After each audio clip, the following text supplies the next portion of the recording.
Could we try using the stick that you It's in have? there. I'm not Okay. getting it. You get it. Okay. I'm tired. You know where it is. It's fine. There we go. Okay. Alright. It got protected. Remain seated and come to order. Court is now in session. The Honorable Judge Faith Jenkins presiding. Your Honor, this case is Batista versus Ringo. Thank you, Barbara. No, the feet are so swollen. The stick's in there. On the... You are suing the defendant, Tasha Raymond, for $3,740. You said you paid that money toward the purchase of a vehicle, and the defendant changed her mind and took the vehicle back from you. That's correct, Your Honor. And you are countersuing them for $3,540 for car rental fees, car retrieval costs, change locks, and a Carnival cruise ticket. We'll start with you, Ms. Batiste. What happened here? How do you know the defendant? I know the defendant. She's my grandkid's mom. Okay. Okay. We had a pretty good relationship. Tasha and I, over the years, we, bumped heads a few times, but overall, we managed to kind of smooth out our differences and have a civil, pretty good relationship. I began purchasing a vehicle from Tasha a year ago, the Dodge Magnum. My husband and I test drove the vehicle. Careful, because there's just one bug that's flying all around in your head. Make sure don't get in the house. Mhm. We wrote up a bill of sale. How do you like? I forgot. How do you put? Do you like? I think I gotta do it like this, don't I? What? Don't I have to like push it up like this? Oh, there you go. I figured it out. I had to. Hold on.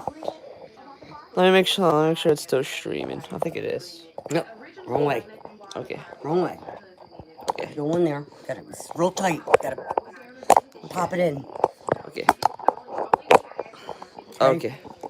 There you go. And then. You want to put it on something flat, like the table there. Yeah. All right. I'm gonna put Watch the it. cord. Watch the cord. Okay. Yeah. Don't let the cord get twisted in Yeah. there. Pull the cord out. Up. It's fine. Okay. So it's gonna show from there. There you go. So right now it's gonna be dark. So a little later, once you see light chat, there should be like you should start seeing it. So you're just gonna see this from now. You're just gonna see this from now on. So I'll let you know. Let me move it a little bit to the side. There you go. All right.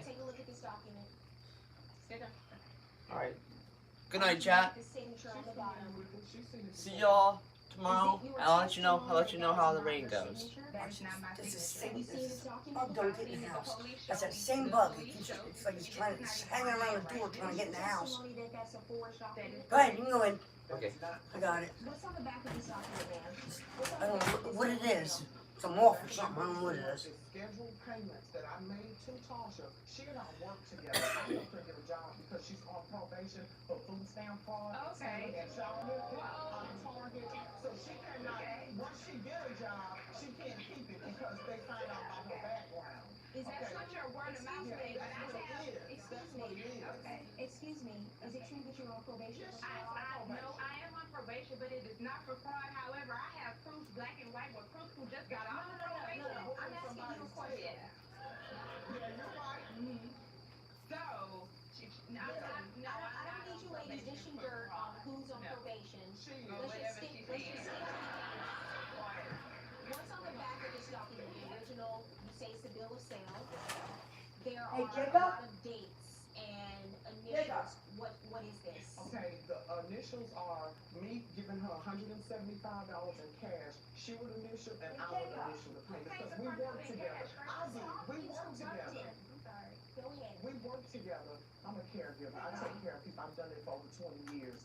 Okay, I helped her get a job. She got the job. She was doing fine on the job. I said, Tasha, keep your mouth closed. Because I know she flip at the lip. She loves to talk. She's a scheme. She's a scam artist. This is where all of this is stemming from. She got fired off of the job. But back to the bill. okay, wait a second. The reason why I was terminated was because Crystal lied, talking trash behind my back. However, when I got terminated from the caregiver's position, the boss offered me a position in his office. Do you have any proof that you gave her $175 in payments? I do. I have a... Let me see it.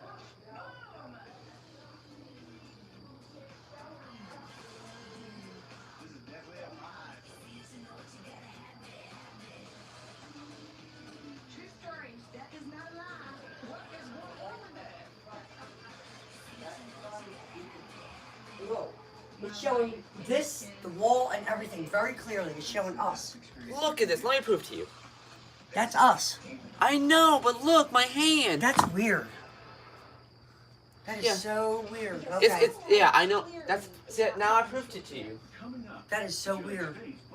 It looks like it's videoing us. I don't tolerate people who come That's into my crazy. courtroom and try to So that means I'm still going to be in it. and manipulate me. So I actually asked a handwriting expert to examine the documents and come into court and testify today. And later, Judge Faith must All right, go on. Go ahead, honey. Go to bed. It's okay. Please get your dog. Please help me. Please get your dog. What were you witnessing at that time? That their dog had a grip on my dog's face and wasn't letting go. Ms. Darling, according to the property owner, you told Mr. Thomas that you accidentally left the gate open that day. Plaintiff Crystal Batiste says the mother of her grandchildren sold her a car and is now trying to take it back. She is suing for money paid towards the purchase of the vehicle. Defendant Tasha Ramos is countersuing for money she lost while the plaintiff was in possession of the vehicle. I am not a handwriting expert, so I cannot look at this document and make a determination that this is indeed your signature. So I actually asked a handwriting expert to examine the documents and come into court and testify today. So I'd like to bring out Beth Chrisman. She is a forensic document examiner. She has 8 years of experience. She has testified and been qualified as an expert in court over 35 times. She has helped solve 650 cases and examined over 13,000 documents. So let's go over the thing. You had an opportunity to review this document before you came here today? I did.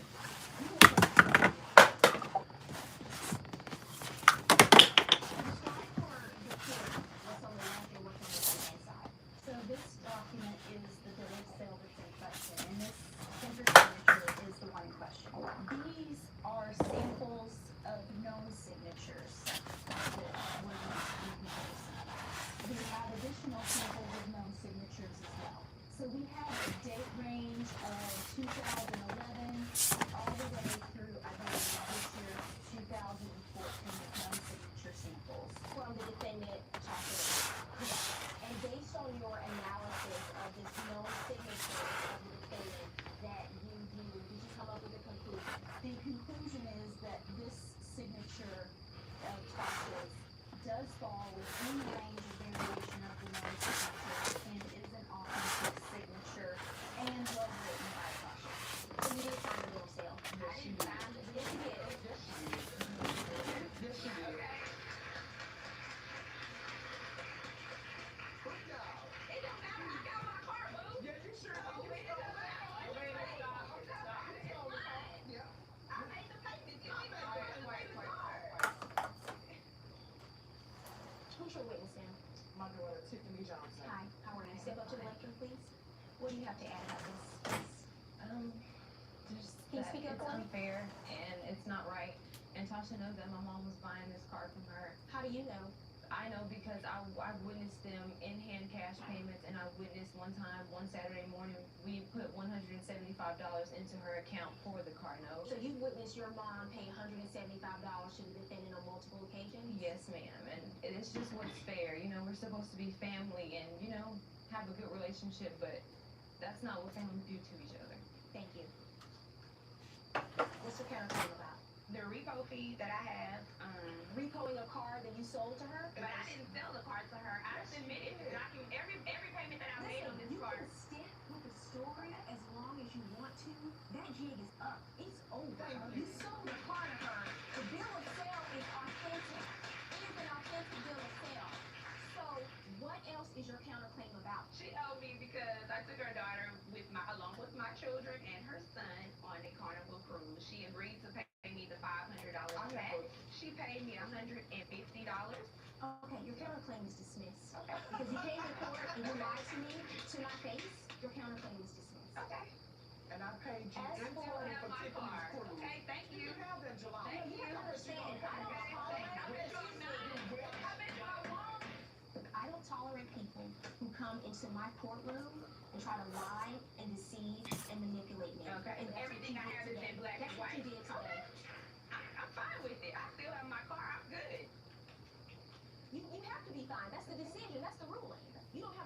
Okay.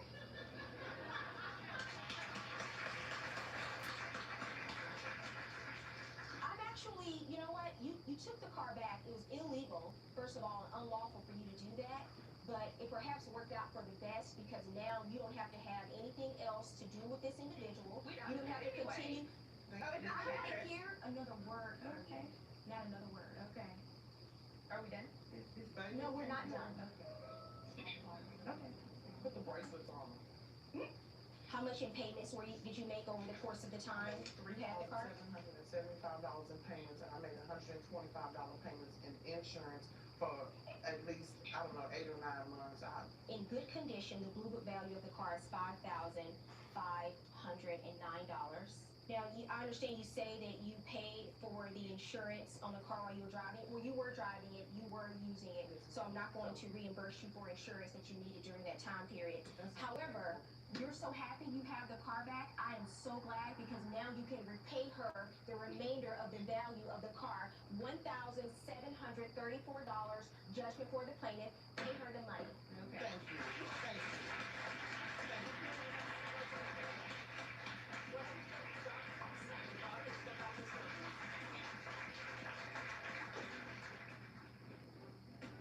The plaintiff, Claire Lopacki, claims she witnessed her neighbor's dog viciously attack her sweet pit bull, Petey. She's suing for veterinary bills. But the co-defendants, Judy Darling and Bruce Bayer, say their friendly retriever, Floyd, was only defending himself from an attack by the plaintiff's pit bull. They're countersuing for veterinary bills. Okay, Claire Lopacki, you are suing the defendants Bruce Bayer and Judy Darling for $1,000. You say that their dog attacked your dog and they should be responsible for the insurance. And defendants, you are countersuing for $280. You said that it was your dog that was actually attacked and that the plaintiff should be responsible for your vet bills. Yes. Okay, we'll start with you, Ms. Lopacki. And did you know the defendants prior to this day? Yes, on a friendly basis. I think I saw Judith maybe once, but me and Bruce had a respected relationship, friendly when we saw each other. Okay, do you have a photo of the area? I do. I actually had. So let's pull it up on the flat screen. Okay, you can approach the flat screen and just point to the area. So I was coming from this area, from behind this Toyota truck here, and coming across the alley. This gate is where their property is, where their dog is behind, and their side door is right there. Okay, so you were in the alley with your dog? I had just entered the alley, just turned onto the alley. Our dumpsters are on this side. When I had noticed that on the same parallel, the gate to their closed-in area and their door into their house was left open. Before I had a chance to react, their dog had ran out and instantly started viciously attacking my dog. Was your dog on a leash? No, he was not. Okay, And excuse me. with You 120, you didn't see the dogs fighting, correct? No, I didn't. Okay, so I'd like to hear her version of what she witnessed for herself. Coming up, one of these pet owners gets put in the pound. Her dog was a baby, he was a pit bull bait dog, and we were told, don't come near my dog because I don't know how Petey's gonna react. This is from the property owner. He does not have a dog in this fight. And he's saying that your dog has caused problems in the past and that you have been warned in the past. Plaintiff Claire Lopacki says her dog was viciously attacked. She's suing for veterinary bills. Co-defendants Judy Darling and Bruce Bayer say their dog was defending himself. They are countersuing for veterinary bills. What kind of dog do you have? he's a pit bull mix that I rescued 5 years ago. So What kind of dog do you have? I'm not, retriever, whatever. Okay, go ahead. the dog was at least twice the size of Pete. So when it had begun to happen, That's your dog, Pete? Yeah, my dog's Pete. To begin with, our door was open, so I began to scream like my life was depending on it for help. I started screaming, "Please get your dog! Please help me! Please get your dog!" What were you witnessing at that time? That their dog had a grip on my dog's face and wasn't letting go. A man down the alleyway had come over with a bucket of water, the most he could carry, and had dumped it on their dog's head to get him off. My dog had begun to, squirting blood out of his head. He bit through the skull and through the back, and so I had taken him. I honestly, this is like my child. I was in one track mind to get him to the vet. Okay. So I rushed him there. I don't have the financial abilities to just throw thousands of dollars around. So I had asked the vet if there was a way for me to do something at home. He said I needed to have emergency surgery done on his back, head, and neck immediately. Okay. With the- I'll hear from the defendants now. How does your dog get out? I have no idea, Your Honor. Okay. I do not know. That's a problem. Have you had problems with your dog Absolutely not. attacking other dogs or No being way. involved in fights before? Never. What's your defense as to why you're not responsible for paying vet bills? This dog is a very friendly dog. I have a letter here from people that have come with me to the doggy park. You're This speaking of your dog dog? does not attack. Your dog doesn't attack people. No, Her it does dog not. was he was a pit bull bait dog, and we were told that by one of the tenants to stay away from my dog. Don't come near my dog because I don't know how Petey's going to react. Well, let's look at the photos of the injuries to the plaintiff's dog. Since your dog is so friendly, I'd like to see what the injuries. Well, it was the defensive. This is him taken less than a month before this has happened. Okay. As you can see, sweet dog. Oh, wow. And now I also have a photo of the tubes that were placed in his back and the gouges in his back from teeth. Okay, He I had been, saw those. at that point, Your Honor, He was defending himself. Hold on a second. I'd like to ask How do you know he was defending himself? Were you Because there? I know, the I pit know bull the had dog. his Oh, you know the dog's I know. intentions? So Oh, did he tell you he was defending himself? many times here. He had his head, he had his leg.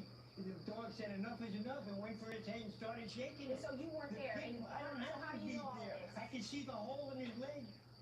This is Floyd before. What were his injuries? Under here in the dog's part, the whole thing is ripped open. You have a 3-inch hole by a 2-inch hole. That with no skin whatsoever. The vet had to bandage it, just ripped his leg open. And that's why he It's dragged his interesting head. because I've never seen, usually when I have these cases, it's always the pit bull that does the attacking, and this time it's the other way around, where the other dog, the pit bull, has the significant injuries. Floyd is And I actually have paperwork saying this is not the first time either. Their landlord, their homeowner, Hold on, have you been warned by your landlord about your dog and problems? He wants to raise the rent. Right, you think that this is all one big conspiracy? No, it's you and your dog, No, right? no, Your Honor. And now, Judge Faith rules. This is from the property owner. He does not have a dog in this fight. And he's saying that your dog has caused problems in the past and that you have been warned in the past. That's a lie. That is a straight up lie. The only thing we're hearing after the fact of the fight of a previous event. My This dog, dog, and I know I'm what going to she's quote you talking from this about. letter. Your dog has no control and follows no orders. Floyd is Miss very Darling. playful. According to the property owner, you told Mr. Thomas that you accidentally left the gate open that day. We didn't leave the gate open. Your Yes, counterclaim is you- dismissed. Judgment for the plaintiff. You owe her $1,000 in vet bills. It's your responsibility to keep your dog in your yard, especially when you know it has vicious tendencies. People should not have to live in fear in your neighborhood that your dog is going to get out because you have no You get control over it. visits. Judgment for the plaintiff.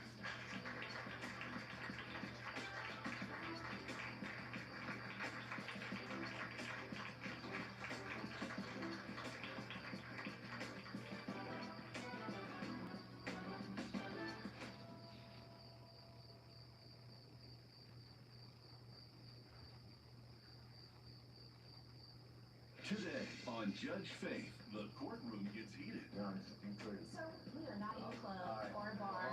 Talk about your case. And tempers flare. I said, you took the car? So I looked out the window. I said, you gotta be kidding me. I said, you on your own. Until Judge Faith cools her courtroom down. Time out. You gotta take a time out. And later, these MMA fans trusted their favorite fighter to play fair when they sold him a very valuable decal cutter. And when I went to his house, he came up and greeted me, gave me a hug, say, what's up, bro? And I'm like, hey, I'm gonna get my money.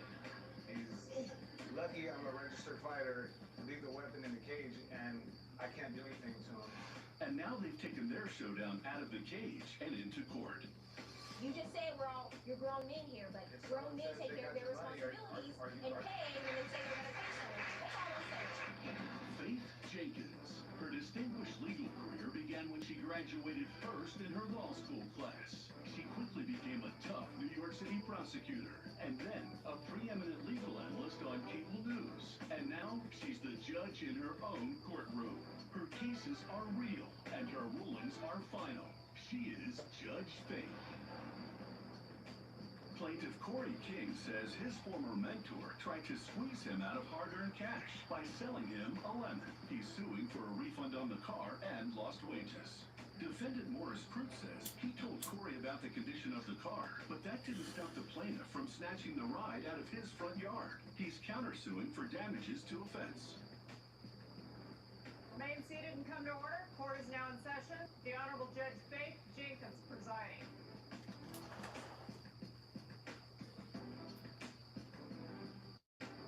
Your Honor, this is King versus Crute. Thank you, Barbara. Mr. King, you claim your former friend sold you a car that doesn't work. You're suing him for $2,940 for the value of the car and other fees incurred as a result. Mr. Crute, you're saying you shouldn't have to pay the plaintiff anything because you sold the car as is. You say the defendant damaged your fence and that he's the one who owes you. You are countersuing him for $430. All right, Mr. King, how do you know the defendant? You much prettier in person, to be honest with you, pretty. Sir, we are not in the club or a bar. Talk about your case. That's cool, that's cool. All right. Anyway, I met old school in November, the defendant, in November 2013 while I worked at LA Fitness. It's a gym we go to. And we just talked, you know, he kind of schooled me sometimes, so I call him old school. And around December 2013, I was having car issues. And he told me he was selling the car for $800 and only had 38,000 miles and all it needed was spark plugs. So That sounds like a good deal. yeah, great deal. I had to snatch that. I said, I gotta get it. I was having car trouble.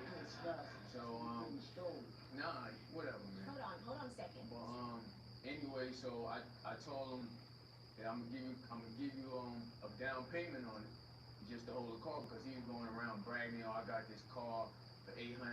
He got it from some dead lady. You know, he's going around the whole gym just, you know, so I'm like, just be cool, I'm gonna get it from you, I need it.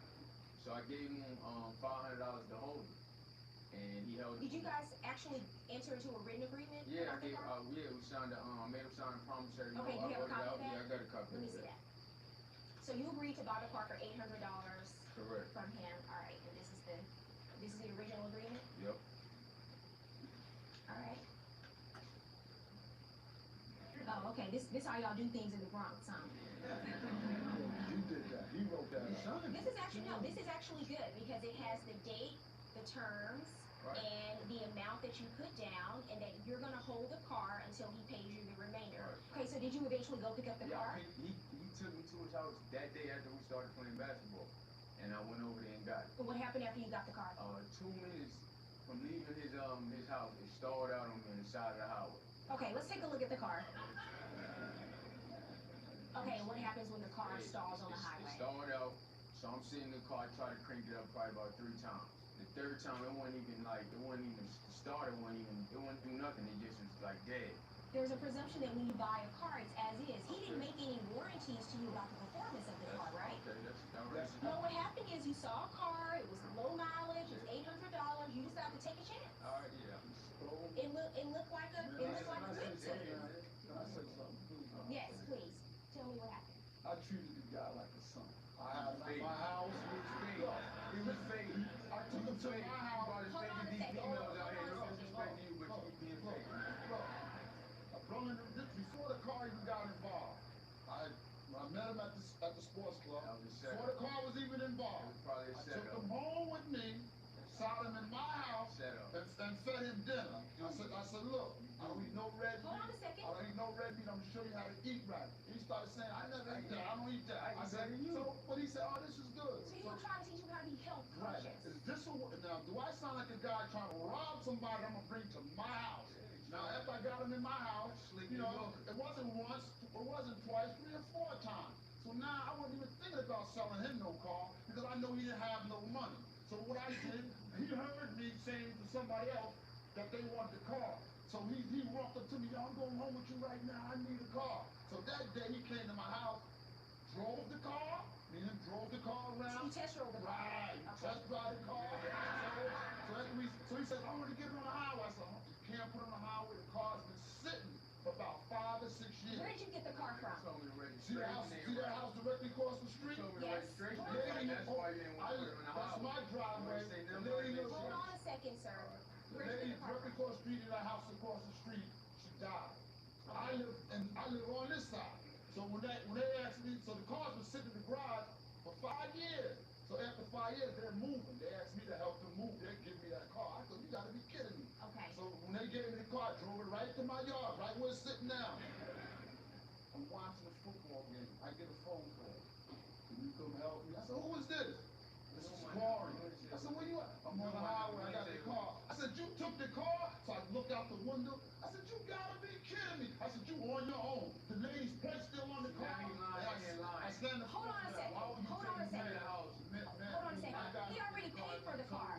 He didn't steal the car. He owned the car. He already paid for it. So what are you upset about? He took the lady's place on the car.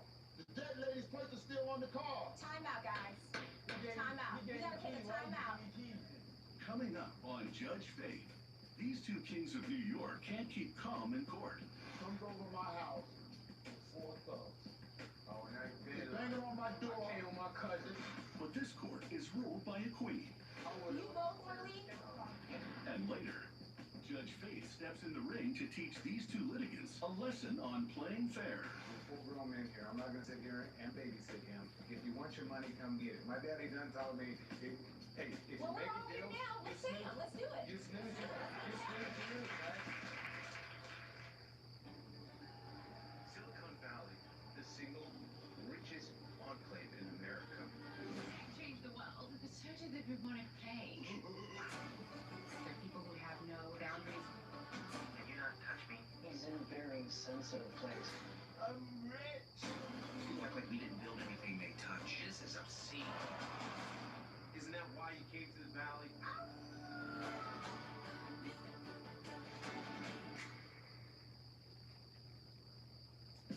Plaintiff Corey King says his former mentor sold him a car that turned out to be a lemon. But defendant Morris Crook claims Corey knew about the condition of the vehicle. He's countersuing for damages to a fence. Did you give him the title to the car? Wasn't no title. I gave the registration to the car. Okay. Why wasn't there a title? Because the person who gave me the car didn't have the title. They gave me a registration, so I was telling them You can't have a car without a title. But he wasn't. He can't register the He car stole it. without I a found title. out later on he's really stole the car. Technically, you ain't had no title, but I didn't even know all of this. Where This is my he first can't car. register the car without a title, so why would you tell him to go and do that? Was a certain year of a vehicle that you don't need a title to register. No, sir. No, sir. That's not how it works. That's not how it works. Pull This up is New York, me, and I listened to New him, York but I State. thought he was Oh, stupid. I know the law in New York State. New You York can sell State. a car as is. That means you don't attest to its drivability, its wearability. You don't attest to how many miles on the car, but you have to have the authority to sell a car, and that means you have to have the title to sell the car. What's your counterclaim Come about? to my house with 4 thugs. Oh, and I ain't They did. banging on my door. came with my cousin. They banging on my I came with my You know cousin. what's funny? I came with my I left cousin. That's all I upstairs. I came. left upstairs in the locker. My phone was there. I don't need 4 thugs. Well, you with the pictures of them. I need 4 thugs for you. Where they tore my Sir, fence stop. up. I need to hear what he's Where they saying. kicked my fence down and cursing at me. They told me they Wait, hold on a second. You said the plaintiff came over to your house with 4 thugs. He says cousins. Go ahead. Cousin. and they ripped my fence down.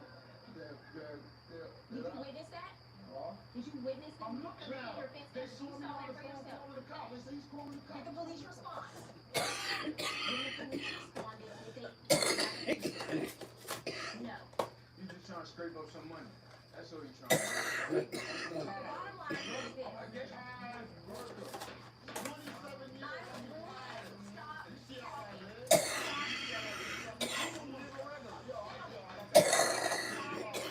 stop First of all, you said that you were a mentor to him and that you have invited him over to your house, you had him over for dinner, you tried to be a good influence on him, and now you guys are in court acting like this, and I hate to see that because it's really sad. You are a young man, I understand what you're saying, this is the first time that you bought a car, he sold you the car as is. That that means you accepted the car as is. He made no warranties about how the car would drive and how it would function. Okay? In terms of your counterclaim for damages to your fence, you have not submitted sufficient proof here today. Do not interrupt while I'm ruling.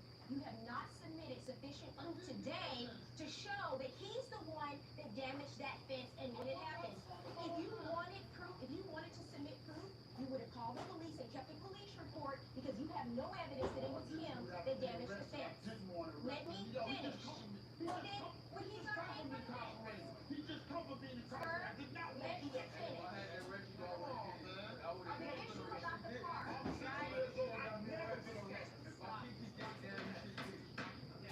You vote for me?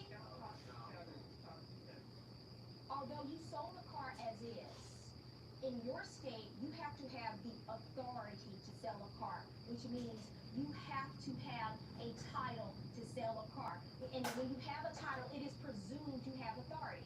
You don't have a title. You're coming in here telling me you got this car from your neighbor. For all I know, it could be stolen. I don't know that. So my verdict in this case, you're going to have to pay him $800 for that car. Give him a refund because he can't do anything without a title. A car without a title is a paperweight. It's not a car. He can't do anything with it. $800 verdict for the plaintiff.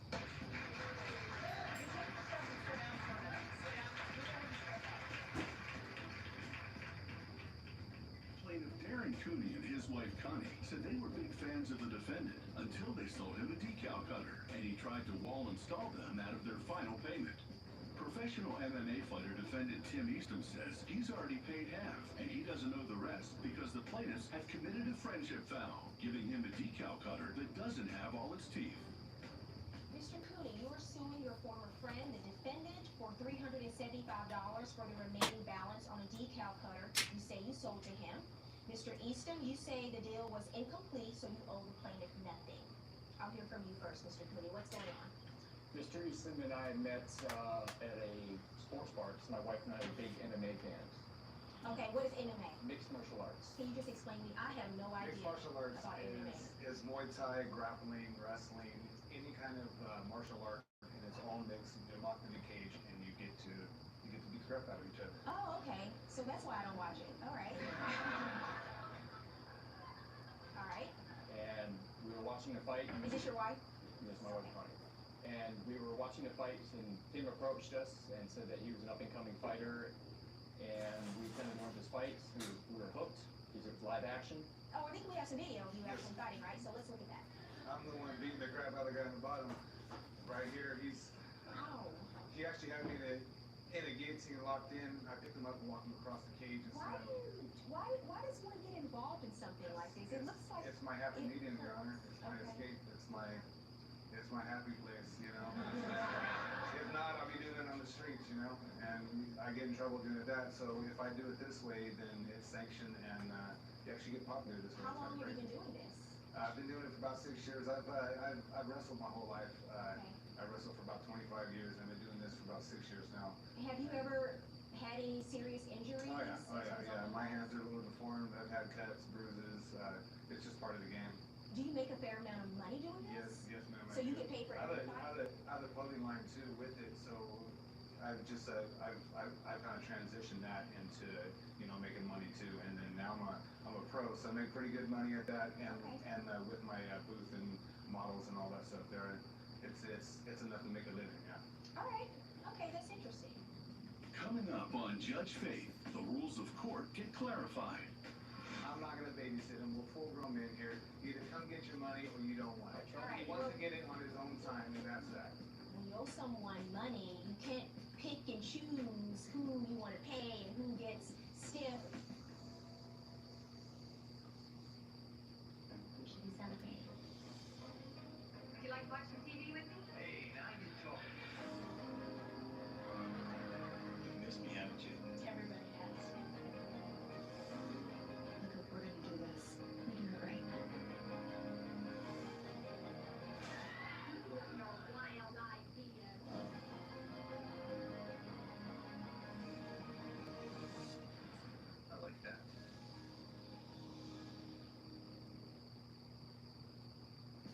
MMA fans Darren Cooney and his wife Connie are suing the defendant for the remaining balance on a decal cutter. Defendant Tim Eastham says they sold him a decal cutter, but not the software to run it, so he's refusing to pay the balance. Let's get back to the case. You sold the defendant a decal cutter. Yes. Did you put the agreement in writing? No, it was verbal, Your Honor. And what were the terms of the agreement? The terms were sold for $750, and Tim paid me $375 cash and said that he would have the balance within a couple of weeks after he filled some orders. But in the meantime, you gave him the decal cutter? That's correct. I Alright. drove it from my house to his. I set it up for him. Oh, is this the decal cutter? Yes, it is. Okay, so, and what does this do? It makes and cuts decals, and then you can put decals on various, like, posters or t-shirts? For cars or Oh, okay. store windows for lettering and whatnot. And Why do you look so, why are you shaking your head? Because I didn't agree to the agreement with him, with Darren. Oh, you didn't agree for him to sell the No. you didn't get permission to sell the decal cutter? I did. It was the amount that I sold it for. Okay, all right. Because I looked it up on the internet and it was stating it was sold for $1,800 on Craigslist. Wow. Well, how much did you pay for it? It was about $2,800 brand new. And how long had you had it? It was used for 4 months and it was in storage. Wow, it was almost brand new. Yes. It was almost brand new, but it was missing the main brain. I understand why you're upset now. That's a great deal. Is there any particular reason why you sold it to him for $750? You agree that it was $750, that was the price, Yes, right? yes, Okay. I do. I What was the just reason? wanted to get, go to a good home and get some use out of it. You were a fan. I was a of fan and I his, wanted to right? help And you him wanted out, to so help I him out, I right. sold it to him for a very, very fair price. Okay, and how does the decal cutter work? You need any particular software to use it? What do you need? It needs an operating system and something like CorelDRAW 10 to input your program to tell the cutter what to do. Okay, and did you sell all of that to him or just the decal cutter Just by the itself? decal, it was sold as is. And that was the agreement between the two of you? Yes. And you say that wasn't the agreement. What? The agreement was he was supposed to give me the software for it. He never showed up. He disappeared out of the blue. He was gone for like 8 months. I didn't even know where he was. I never did get the software. I had to end up buying the software myself, which was $150 online. Do you have proof or receipt no, that you bought no, the software? No, it's almost been a year and a half since this happened.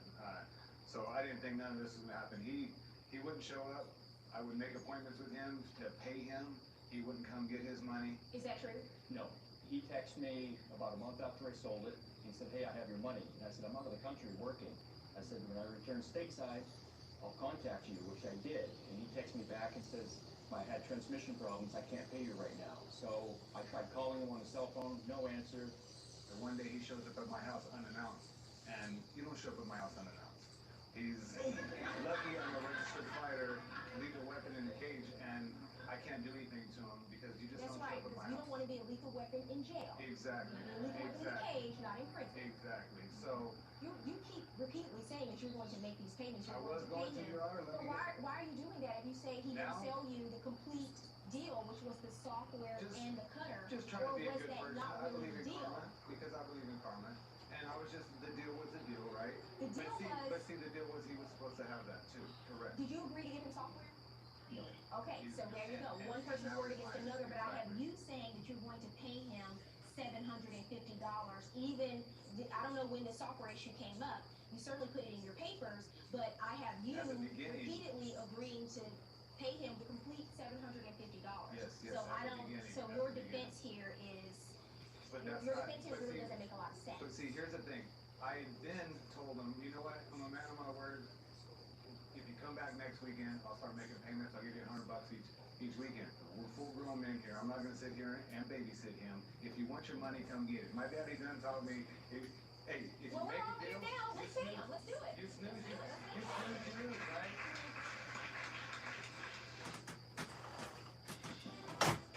And now, Judge Faith rules. When you owe someone money, you can't pick and choose who you want to pay and who gets stiff No, I and agree. these things. I You have agree, to but pay you them know, back. You just someone- said you're grown men here, but If grown someone men says take they care of got their the money, responsibilities are you- and pay when they say they're going to pay someone. That's all I'm saying. Most definitely. So, If someone listen, says, I wish if you the someone best says they in got your the money, career. are you I wish you the gonna best go in your get it? career. If I saw you on the street, we would not be arguing. You got about it, this, you right? got it. So, $375 judgment and verdicts for the plaintiff. Good luck. Thank you.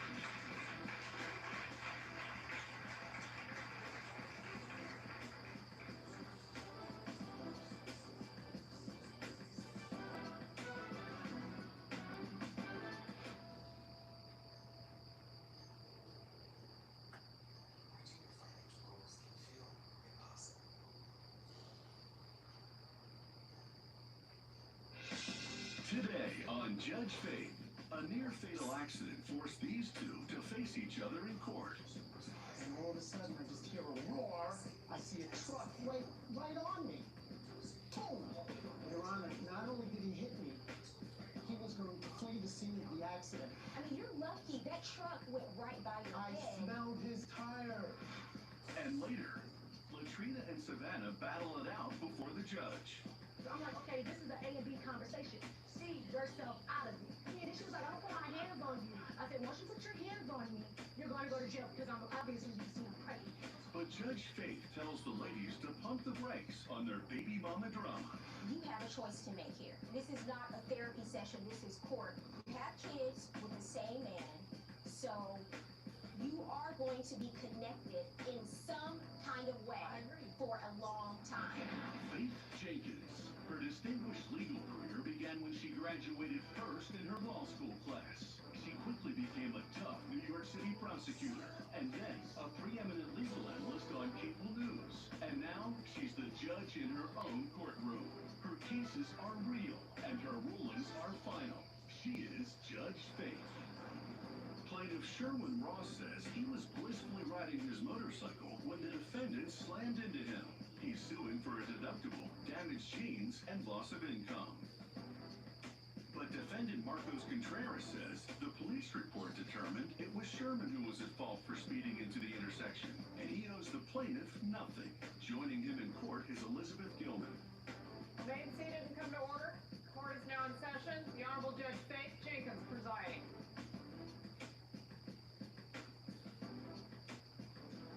Your Honor, this is Ross versus Contreras. Thank you, Barbara. Mr. Ross, you were suing the defendant for hitting you with his truck while you were riding your motorcycle. You say he owes you $10,000 for a deductible, ruining your designer jeans, and loss of income due to pain and suffering. Mr. Contreras, you say you don't owe anything because the accident was the plaintiff's fault. I'll hear from you first, Mr. Ross. What happened? Okay. I was driving 9:25 in the morning on March 19th. Beautiful morning, totally at peace, enjoying the day, and all of a sudden I just hear a roar. I see a truck right on me. Boom! He hit my front fender. I went flying. I went down to the ground. My bike spun around. Your Honor, not only did he hit me, he was going to flee the scene of the accident. Somebody ran after his truck and stopped him. It was caught on closed circuit TV. Okay, let's take a look at it. So this is Marcos coming down in the red truck. Before he gets to the middle of the intersection, boom! He speeds up, hit me. You can see the truck hitting my front fender. The front of my bike was in the front of his truck. I'm down on the ground. People start running over. He has no driver's license and he has no insurance. Sorry. He shouldn't have even been behind the wheel of a truck. He's a danger. I have a mild concussion. I still have vertigo to this day. My head spins. I still have elbow pain, knee pain. I mean, you're lucky. That truck went right by your I head. smelled his tire. I smelled rubber. Another 6 inches, I'd be pinned under my bike with the hot mufflers melting my skin. I'd be pinned under the bike, pinned under the truck. Just another 6 inches. My crash bar saved the whole day. In the trauma center, the police came to visit me. That's when they told me that, you're pretty much SOL. The guy that hit you has no driver's license and no insurance. And we see this every day. He came up to me at the scene of the This was accident. a really serious accident, and I'm really glad that you were wearing a helmet. And that's one of the reasons why it's important to wear helmets when people are on bikes. Your Honor. Because your head hit the pavement, and you really could have suffered really serious injuries as a result of this. I want to know how, if we go back to the video, the first frame in that video, you said that someone told you that it was okay to go. You obviously couldn't see around the cars that were next to you. Someone on the street told you that it was okay for you to proceed forward. No, it's motor is driving there. He said just keep going because I'm going too slow. Let's roll the video again. The fact is, I don't think you could see around the cars that were next to you. You pause right there, and then you speed up to go through the intersection. Yeah, That's when you hit him. to stop. It was clear. It wasn't clear. It wasn't clear because you hit him in 3 seconds. It wasn't clear. So you're saying that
I then said, Marcos, do you know you killed me? And he said, oh yeah. This man did not apologize to me. It's, he had no compassion of this life-changing event in my world. It's a life-changing event. What do you have to say about that? Who's remember that day on his profile? So I was working that day here. I specifically was on that day on the day. I worked on like basically on most of the business in South California. I've been riding for 45 years. I've never had an accident. After this, You have enough tickets to last you a lifetime, so I need you to be quiet. I honestly have lost a lot of the joy I had in riding. I'm very scared now. Every intersection I go into, I'm like waving to people, flashing my lights, revving the engine. Do you see me? Do you see me? I'm so, Well, it's a traumatic experience. You're hit like that in an accident. It's a traumatic experience. You didn't know that he was speeding because you didn't see him.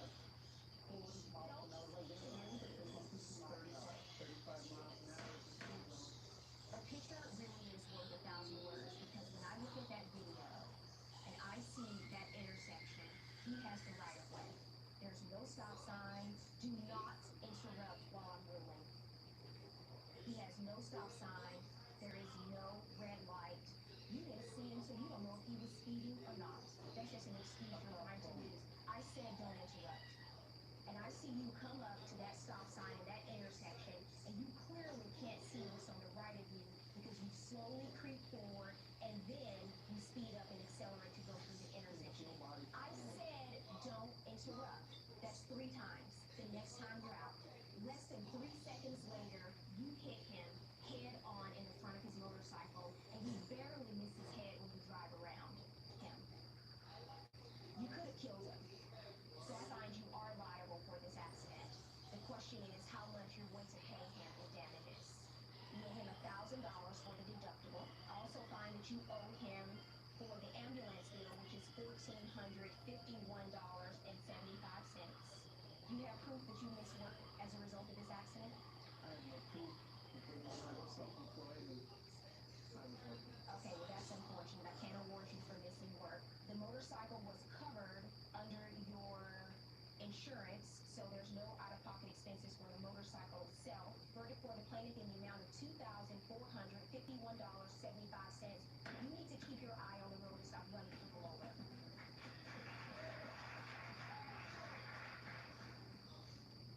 Plaintiff Ladrina Underwood says her baby daddy's other baby mama ruined her summer vacation.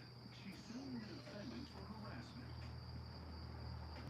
But defendant Savannah Coots is countersuing for pain and suffering because she claims Ladrina is intentionally causing baby mama drama.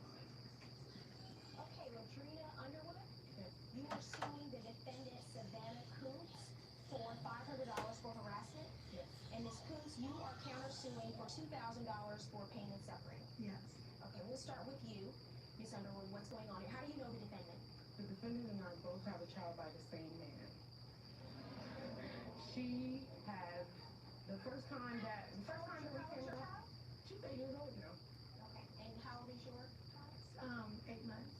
Do you have a boy or girl? A little boy. I've been dealing with her harassment since day one. Are you still with the baby's father? I was not with him when she got pregnant by him. Okay, and what about you? Are you still seeing him? No, not at all. By the way, where is Casanova today? Is he? MIA. MIA. Okay. How many babies does Romeo have by his way? Okay. 3 women, 3 children. He might not be best boyfriend, but he is an excellent father. I consider an excellent father to be someone who's a good role model to their kids. And in order to be a good role model to your kids, you have to know how to treat the people in your life. So I'm just saying, don't sell yourself short. Oh, I don't. You say that I don't because sell myself short, and I'm not dating him. The problem is harassment. I'm not sure you She's are harassing me. because I don't understand why the two of you are here and why the two of you, I understand that you have children with the same man, and that's just a fact. You have to accept it. That happened. And the fact that the two of you are in so much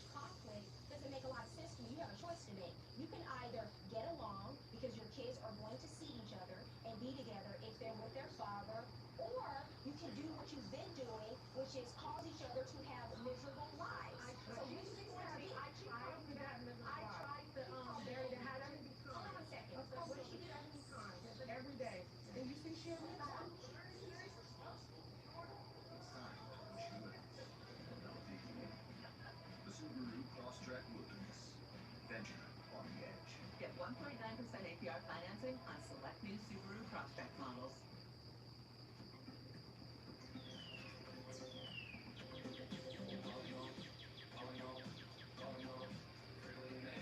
Stupid ass commercial.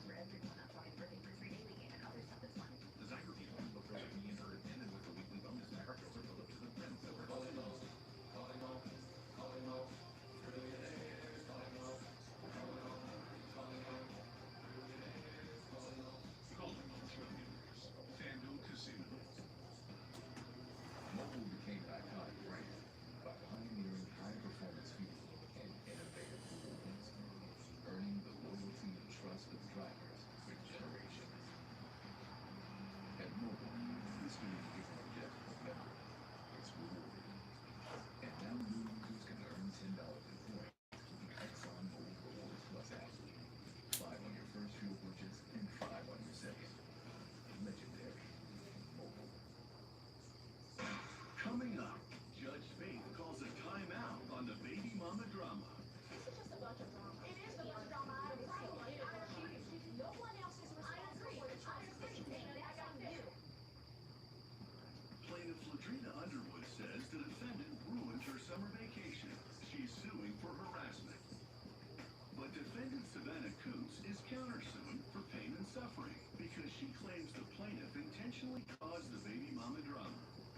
That's borderline stalking, harassment. Yeah, you said I was going to because she was in your co-here. She will not stop being our business, Your Honor. Every time I go to his house, she comes and so like one time she tried to put her hands on me when I was hurting. Hold on. One time when I was pregnant, me and him were talking. He came out and talked to me. He said, I'm gonna take you home. And I was like, okay. She comes outside with her kids. I'm like, okay, this is an A and B conversation. See yourself out of it. She's like, no, we gotta go get the baby soon because I'll get them back like that. I'm like, excuse me. I'm like, excuse me. And then she was like, I don't put my hands on you. I said, that's what you're not gonna do is put your hands on me. I said, once you put your hands on me, you're gonna go to jail because I'm obviously you can see I'm pregnant. She was like, get her out my face, get her out my face, get her out my face. I saw her over here. I said, girl, boo, if you want to take your care, we're gonna take it. Who did the egging and stuff in somebody's car? But this has nothing to do with her. This has nothing to do with her. Me and my children were at the home at that time. Like I said, When was that? we co-parent. It was in the summer of 2013. And what did you do? Basically, when I was telling the story about when I went to the house, she opened the door, she closed the door. So I was like, send him outside. She was like, no, he's not gonna start talking. So they called the police. The police came out and I explained what happened. They was like, so what do you want to happen? I said, to be honest, I just want him to talk. Every time he's at my house, he gotta jump to leave. And I'm like, why are you leaving with him? And I'm like, why are you leaving me? I don't have him. So what did you do? You egged the house? Yes, I did. And I paid for it. And I have proof that I paid him for the damages of this year. So far, you've admitted to egging a house, Yes, calling her over 70 times. Yes. I mean, I'm just saying, you're almost 30 years old. You're acting like a scorned teenager. And her That's children. real. Yeah, I know. That's real. Let me tell you something. Let me finish. No, because you are a mother now. That is very low-brow But behavior. someone keeps pushing me. No, ma'am. You are responsible for your life. No one else is responsible for the choices that you make. That's on you. And let me tell you something. You are not making the right choices.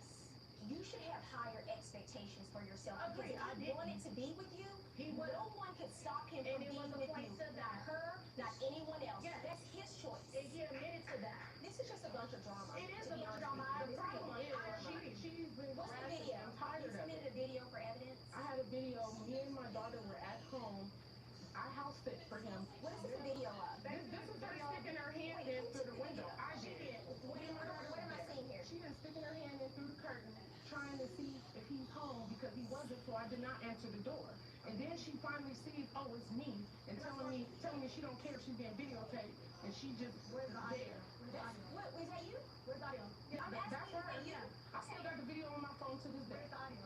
And you are doing what exactly? I was talking when I came to his house. First of all, when I came to his house, I was going through an emotional, threatening a miscarriage. And on top of that, I became temporarily homeless.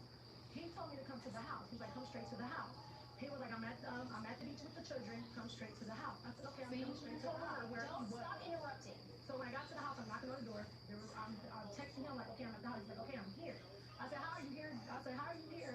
And I hear someone moving in talking through the screen. I was like, you know what, he stopped texting. So I'm talking through the screen, I'm pouring my feelings out and through the screen, crying, hysterical, letting him know, like, I can't do this. I'm at a point where I'm homeless. Me and my daughter, you sat here and left us for dead. I can't do this anymore. I gotta go back out of state to try to get back right so I can come back out here for my child. I'm not doing this anymore. So I'm hearing movement and sneakering. So I cut the screen. I did do that. And when I looked at the window, she's recording. She's recording. I'm like, wait a minute. So you telling me you've been recording this the whole time? Yep, I was recording the whole time. I said, so why would you play with my emotion? Like, why are you taking somebody talking through a screen and start recording and then you're sneakering? Like, that's immature. I said, she's like, well, you're immature. You're breaking into somebody's house. No, it wasn't breaking. I was not breaking into his house. Your Honor, I was not. Burglarizing No. someone's home. I That was not is breaking exactly into what his house, it Your is. Honor. And now, Judge Faith rules. There's no excuse for the eggs, the keying of the car, this has to do calling somebody 70 times with her. No, ma'am. No, ma'am. This is your life and these are your choices that you are making. You're not making the right choices. You're not making the right choices. You are not making the right choices. And that was then. And I agree. I was. Neither one of you are with this guy right No, now. I'm not So with you him. have to get beyond that and have some mutual respect for each other. I tried. Woman, I you're not tried. even letting me speak. Calm down. You have kids with the same man, so you are going to be connected in some kind of way for a long time. You have a choice to make here. Whether you are going to continue to cause chaos into each other's lives, because it sounds like he's not going to change, and he's going to be exactly the person who I think he is, and I think who you know him to be at this point. He's not going to change, but you're the one that has to change, because this is not a therapy session, this is court, and so it's going to be up to the two of you. You're not getting any money in this case, because this is nothing but a bunch of drama. Go home, get it together, put your lives together, and move on. If you can't get along, don't contact each other and move on. Have a good day. Happy birthday to Big 4-5. You the figure? The thing?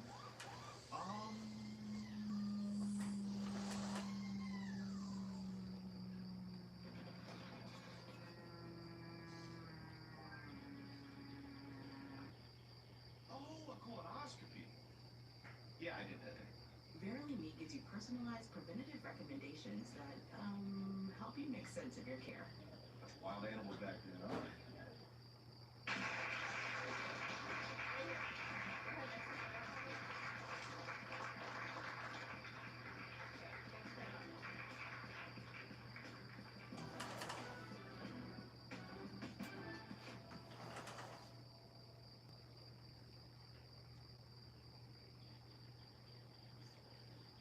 Today on Judge Faith, signals are crossed with this cell phone fiasco.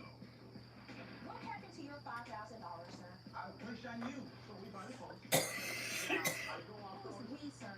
myself. Buy the phone. You all do know that I was a former prosecutor, right? You're bringing this case in front of a former DA. And later, tensions are high as this landlord-tenant relationship turns into a living nightmare. He forced himself upon a door frame at one point, screaming at me with rage, exclaiming to me that this was not my apartment. The message there was, you have to go. Okay. Faith Jenkins. Her distinguished legal career began when she graduated first in her law school class. She quickly became a tough New York City prosecutor, and then a preeminent legal analyst on cable news. And now she's the judge in her own courtroom. Her cases are real, and her rulings are final. She is Judge Faith.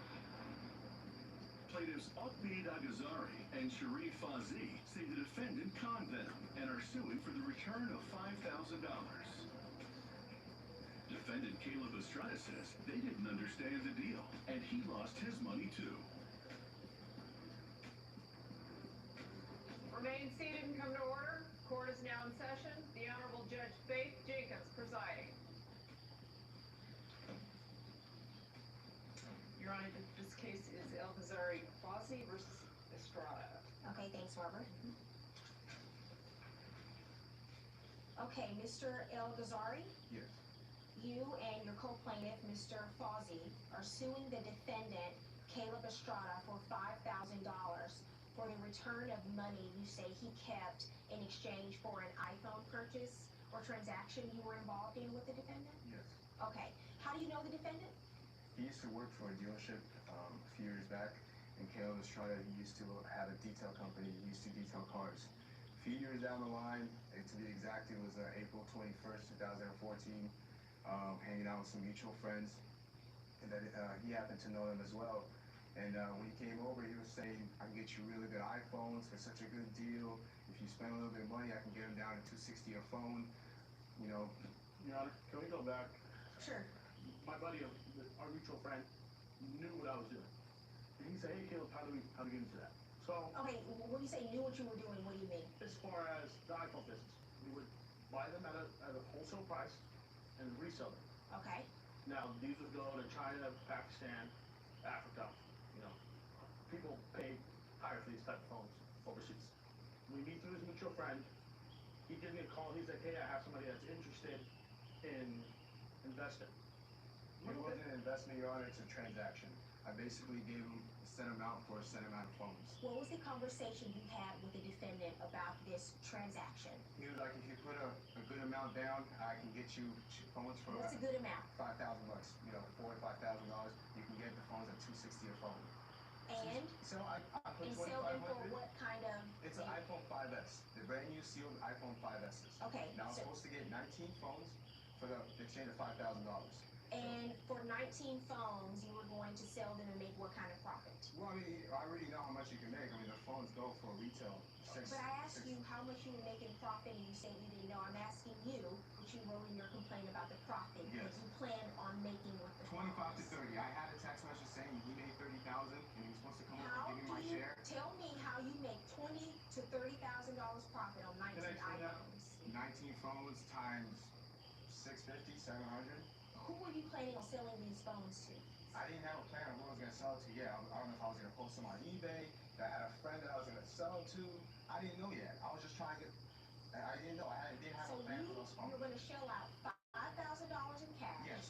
to get 19 iPhones, and you have no plan on who and when It's and not- where you're going to sell the iPhones to, but you're going to make $20,000. Eventually, when I do sell them, yeah. You all do know that I was a former DA and a prosecutor, right? You're bringing this case in from a former DA. Okay. So somebody better start telling me the truth about what's going on here with these iPhones. You don't make $20,000 on 19 iPhones. Can I explain that?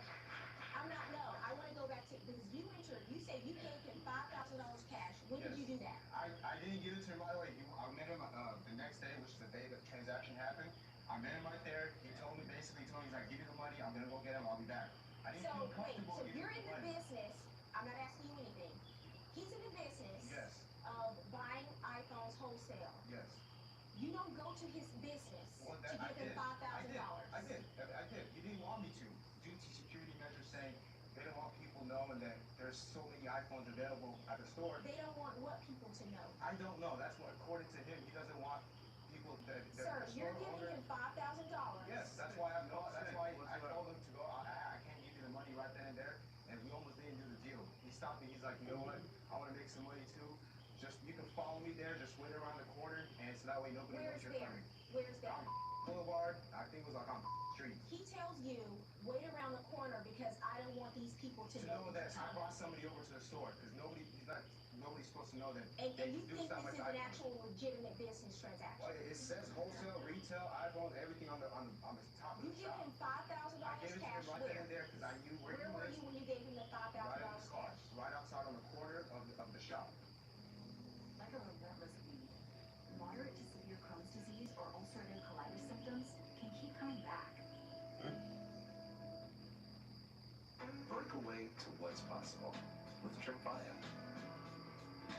The only IL-23 blocker for Crohn's and UC to offer self-administration from the start.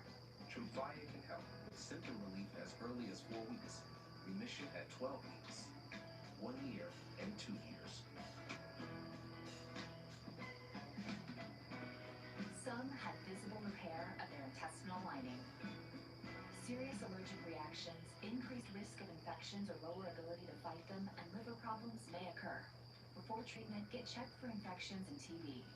Tell your doctor if you have an infection, flu-like symptoms, or need a vaccine. Break away with Tremfya. Backed by over 15 years of clinical research. Ask your doctor about Tremfya today. This summer, 2 fan favorites are back.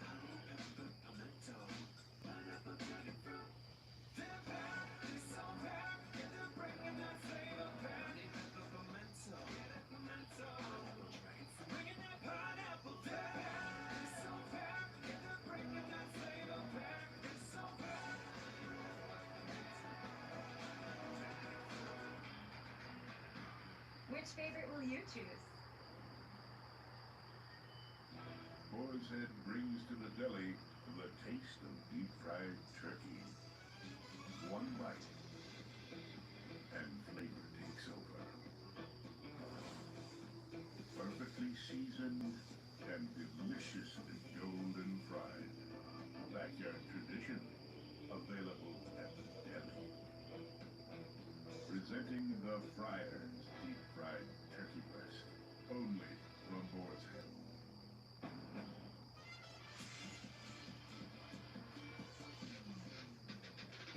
Lo mejor de manejar una Honda HR-V es lo que tú traes a la experiencia. Tan versátil como para seguir el ritmo único de tu vida.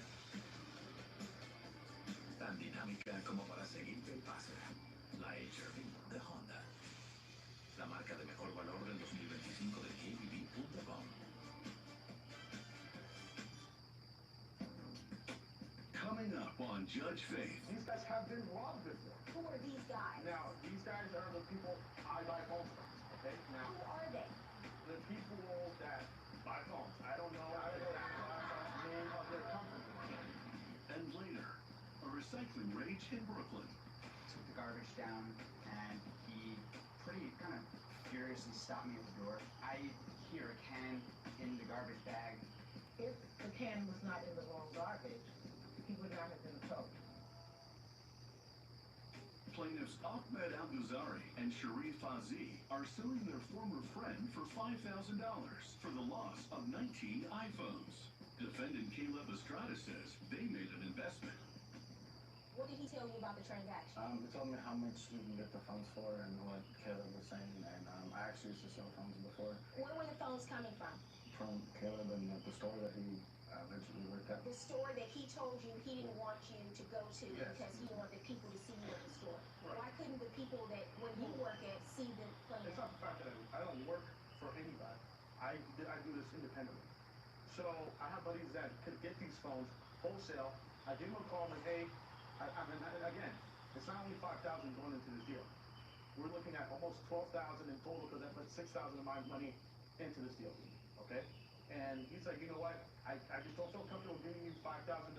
You taking off, and who knows what? I'm like, you know what? If you want to ride with me, that's fine. So we rode together down to Burbank. I ain't ride with them. He rode in his car. He followed me. He followed me in his car. Okay, we get to the place. I'm like, give me a second. Now, these guys have been robbed before. Who are these guys? Now, these guys are the people I buy phones from. Okay? Now, Who are they? they're the people that buy phones. I don't know the exact name of their company. I don't know the name of the company. So you just shell out $12,000 to people who buy phones. No, I've done this with these guys before. I mean, I could tell you they're all wireless store. Well, I mean, I don't know their name of the store. I don't remember the name of the store. Okay? Again, I go there. I buy the phone. I assume you make all these transactions in cash? Well, this was cash. So I sent a picture of the phone paid. I got it. Now, what do? I have people that buy these phones for $850, $900 a piece. Yeah, you're right. I didn't know. I basically gave him the money to get me my phones. That's the reason why I worked there. So when he gets the phone, he has to give him That was that's not, my possession. we didn't agree on that. He drove off right after he got the We phone. did not He agree drove on off. And then I We called agreed. him a couple times until he answered. He was like, you know what? I'm on my way to Orange County right now. I should be back like in 45 minutes. Wait for me right there. I'm gonna sell him for more money. I'm gonna get my cut, and you can get your money.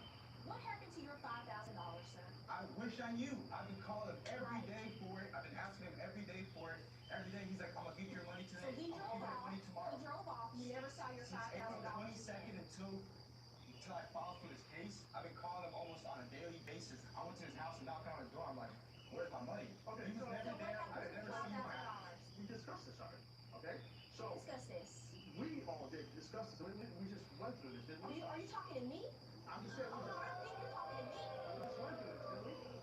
No, we didn't. If I ask you a question, that means I don't have the answer to it. Do you understand? Yes, Now, ma'am. you may do your shady business deals with them, and you may be able to sell a story to them about iPhones, but when you come here, you will respect this court. Yes, ma'am. If I ask you a question, you answer. Yes, ma'am. Yes, ma'am. So, $5,000, we buy the What phones. did you do with the money? Okay, so we buy the phones. Now, I go on phone Who's we, sir? myself.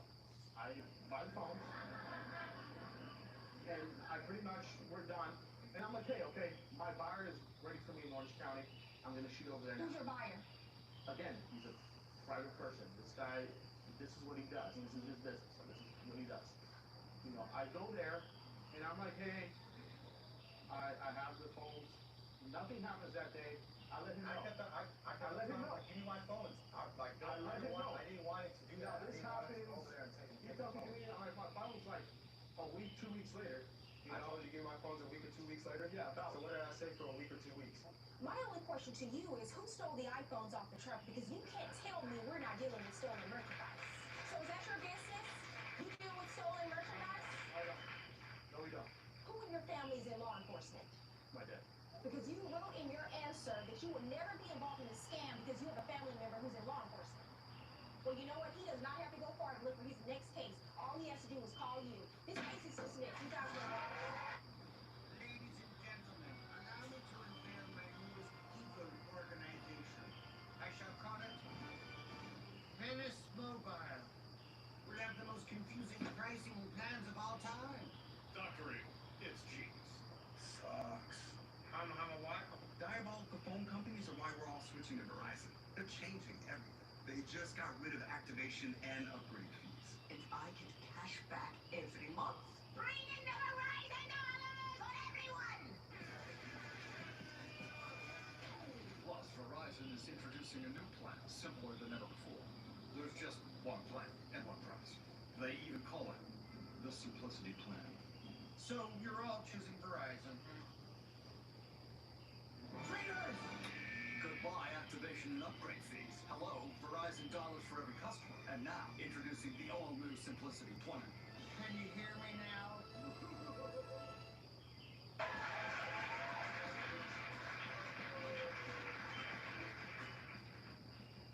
Plaintiff Sharia Rojas and her boyfriend Daniel Barnett are suing their former landlady for $2,250 for the return of their security deposit on their apartment. Defendant Mary Nesbitt says she refunded them the money they were owed, but withheld the rest for damages. Okay, Cherie Arocious? Yes. You are suing the defendant, Mary Nesbitt, for the return of a security deposit, correct? Correct. Okay, tell me about your case. Well, I met the defendant in October of 2012. I moved into her townhouse in Brooklyn. How did you learn that she was renting an apartment in the townhouse? I used a real estate agent that I had used before. Okay. We were looking for a pet-friendly apartment in the same area that we were currently living in. Okay, how much was the rent? It was $25.50. Did you sign a lease? I did. You have a copy of that? I do. And how much was the security deposit? The security deposit was also $25.50. Okay, great. Here's the lease. Okay, and the defendant allowed for you to have pets in the unit? Yes. So we moved in September, in October of 2012, and we quickly realized that Mark had some rules and obligations that we had to follow. And that's the defendant's son? Correct. If I could say, she really felt entitled to everything. What do you mean by that? Because we had simply asked her to recycle her garbage, to move out of the Department of Sanitation. Right. Everyone recycles. In the lease, it's laid out, you have to recycle. They, yes, to me, said they would do it, but they did not follow through. Was that your only issue with it? And the noise, of course. They made a lot of noise. What was the issue with the noise? The plaintiff would come in late at night, maybe 1 o'clock in the morning, but whenever she came in, they played with the dog all during the night, throwing toys across the floor. My son, who lived underneath them, would ask them to, stop. And they would say, yeah, and maybe they would stop for a night or so and continue going back to the same thing. Well, there are hardwood floors, and whenever you have hardwood floors and you have people living below, there's going to be noise because of the hardwood floors.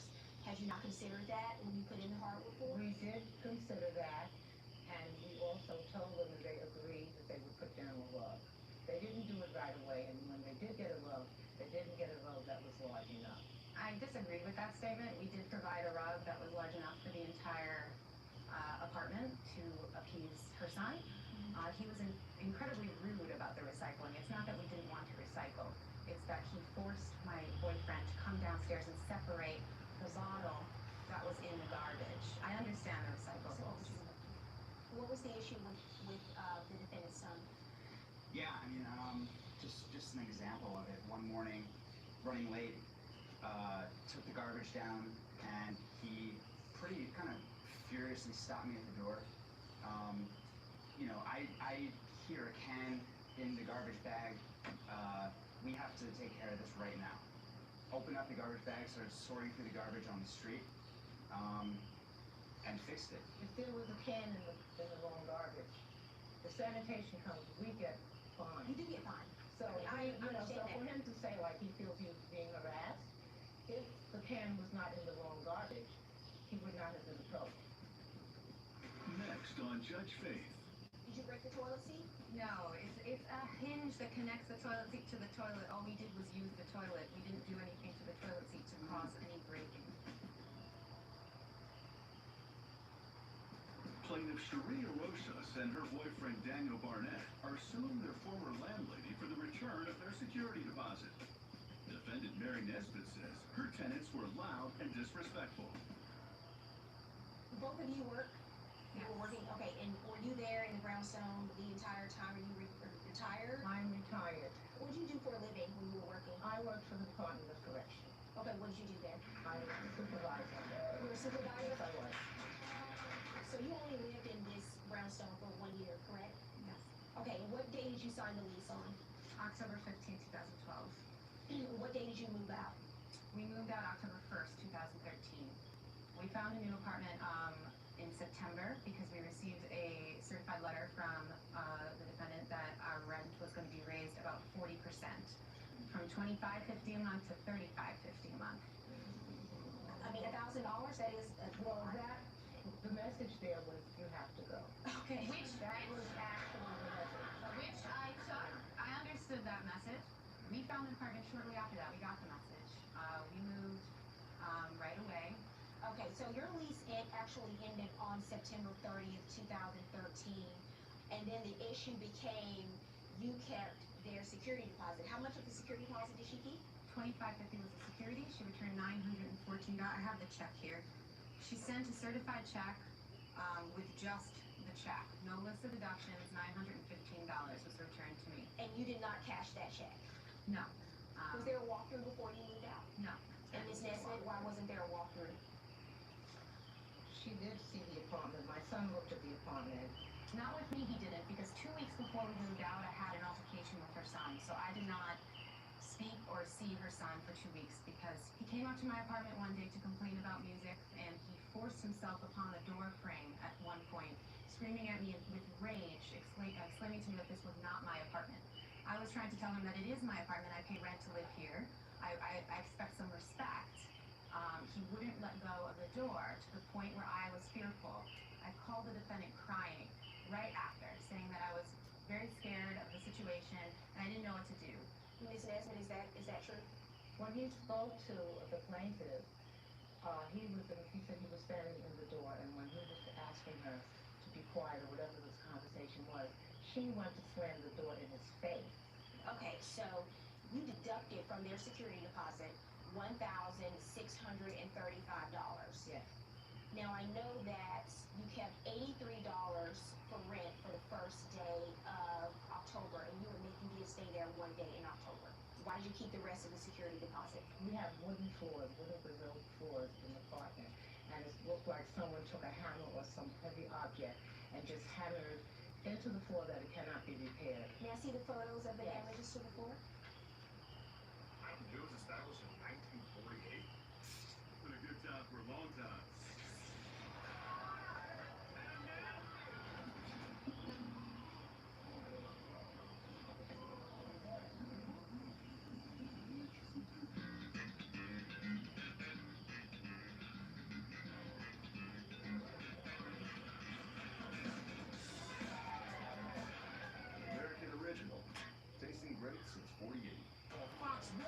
can stream all your favorite news, sports, and entertainment. Don't threaten me with a good time. So you can be there live for the biggest moments. Watch breaking news as it breaks and catch history in the making. Hate to keep them waiting, let's go.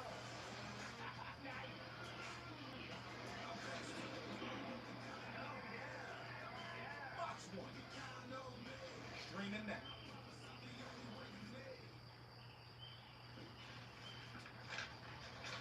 But it also had you throwing hammers across the floor. And Were the floors scuffed or damaged at all? the photos are extreme close-ups of these scratches. You mean the defendant's photos? Yes. Okay. Scratches could have been from moving in from furniture, could have been from the dog, but Let's see the photos. most of everything was covered in carpeting. Are these the scratches you're referring to, Ms. Nesbitt? That's part of that, some of it, yes. That's damage. Those are scratches on the wood flooring? Yes. Okay, so you showed me scuffed floor. What else do you have? The broken toilet seat. Did you break the toilet seat? No, it's a hinge that connects the toilet seat to the toilet. All we did was use the toilet. We didn't do anything to the toilet seat to cause any breaking. And now, Judge Faith rules. So I'm ready to rule in this case now. I've looked at all of the evidence, and in these cases, it's a judgment call. It's what is reasonable, normal wear and tear, and the question is, have you proven to me that they damaged the unit enough for you to keep their security deposit in the amount of $1,635, and I find that you have not proven that. So I am going to order you to return to the plaintiff's $2,467. Don't cash the check that she gave you for the $913. I'm going to order you just to return the lump sum, $2,467. I did deduct $83 for the one day that you did stay in October. That's my judgment for the plaintiff.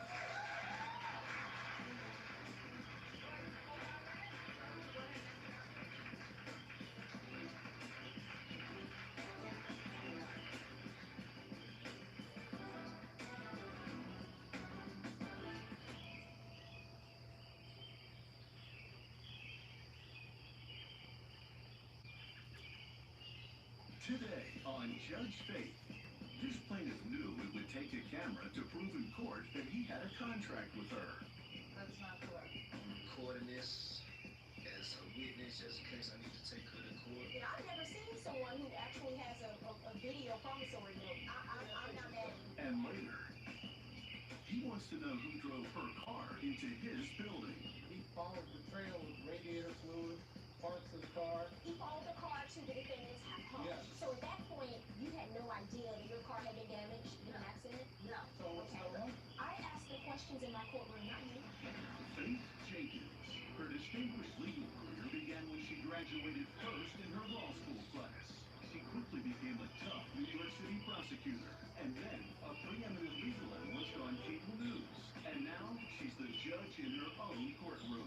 Her cases are real, and her rulings are final. She is Judge Faith. The plaintiff, Terrence Binford, says he loaned money for a car to the mother of his two boys, but she used the money on herself instead. But the defendant, Amanda Barlow, claims Terrence forced her to take the loan, then forgave it, and knew she used the money for unpaid bills. Joining her in court is her friend, Trudy Reed. Remain seated and come to order. Court is now in session. The Honorable Judge Faith Jenkins presiding. This case is Benford versus Barlow. Thank you, Barbara. Okay, Mr. Benford, you are suing the defendant, Amanda Barlow, for $2,500. You say she failed to repay a loan. Yes. Okay. Why don't you tell me about your case? Okay, well, I met the defendant in 06. At the time I was 23. I was single. I thought she was attractive. You know, she had a nice tan going on. Can you speak up a little bit? She had a nice tan. You know, hair was done. But then, you know, pretty attractive, you know, I was single, so, you know, I sparked a conversation with her, sparked a relationship up with her. We dated for 6.5 years, we got 2 children together. Okay. Yeah, we got a 5 and a 4-year-old, they beautiful, 2 sons. But, you know, I mean, things was never good between me and her because we not compatible, but we ended up having children, and I tried to stick around And and it make took it you work. 6.5 years to figure Well, that actually, out? I knew that process having children. I was from a leave, and she came home with a pregnancy test, said she was pregnant. So, me being a man, you know, not having really a good father figure, I wanted to stay in the household. Well, she didn't get pregnant by herself. I got her pregnant. That's why I wanted to stay around and take care of my business, which I'm still doing to this day. I pay child support. I take care of my children. I see them when I can. I work third shift, so I mean the weekends I'm available to me to see them. What do you do for a living? I work for a pharmaceutical company in McKesson. I'm a material handler. When you say third shift, what does that mean? I work overnights. Overnights. Yeah, Okay. I work Well, I think overnights. it's commendable. I do think it's commendable that you do try to spend as much time as you can with your kids. And I mean, she know before child court was ordered, I took care of the children. I mean, when they first came out of the room, I got 2 boys, I paid $50 for services. I've been there. I always took care of the children. That's not an issue. Financially, emotionally, I mean, that's my responsibility, my obligation as a flesh. I shouldn't have to come out my pocket with extra money to take care of responsibilities that are recovered through child support. And that's my only issue with her getting child support for me. The money isn't being used for her. I see her with her nails done. She might have on some new clothes, you know. I mean, you know. Well, what's going on? What's your response to that? That's not correct. So what's your response to that? Is that true? I do not go buy myself new clothes. I can't even tell you the last time I bought myself something new. You know, I do buy my kids clothes. I send them to his house and whatever. You know, that's his, he has clothes for them at his house. So why is it my responsibility to make sure they're dressed properly for him to go to work? You understand? And this is where the child support comes into play, where he thinks that's all the financial responsibility that there should be, nothing more, nothing less. Well, I think he's saying that he thinks you're putting your wants over the needs of the kids. And you're saying that's not the case? That's not correct. Okay. My children have everything that they want and need, way more than his house. Their house, they don't even have a bedroom. They don't even have a bedroom at his house. I got one bedroom. You know, But he had the opportunity to get a 2-bedroom and chose not to get it. She paid me. But at least he's spending time with his kids, and that's the most important part of that, right? Yeah, That they're there. Yeah. Because I know a lot of fathers who choose not to be involved in their children's lives. So the fact that he is so involved, you know, doesn't matter that he only has a 1-bedroom, doesn't matter if it's a studio, whatever he has, he's making it accessible so he can spend time with his kids. That's the most important.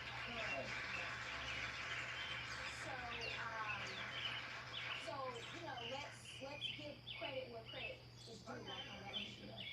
What's the lawsuit about? Tell me about the $2,000 loan. Okay, I loaned her some money. I loaned her, she's a thief and a liar. You know? No, that is not true. And so you loaned the thief and the liar money? Is that it?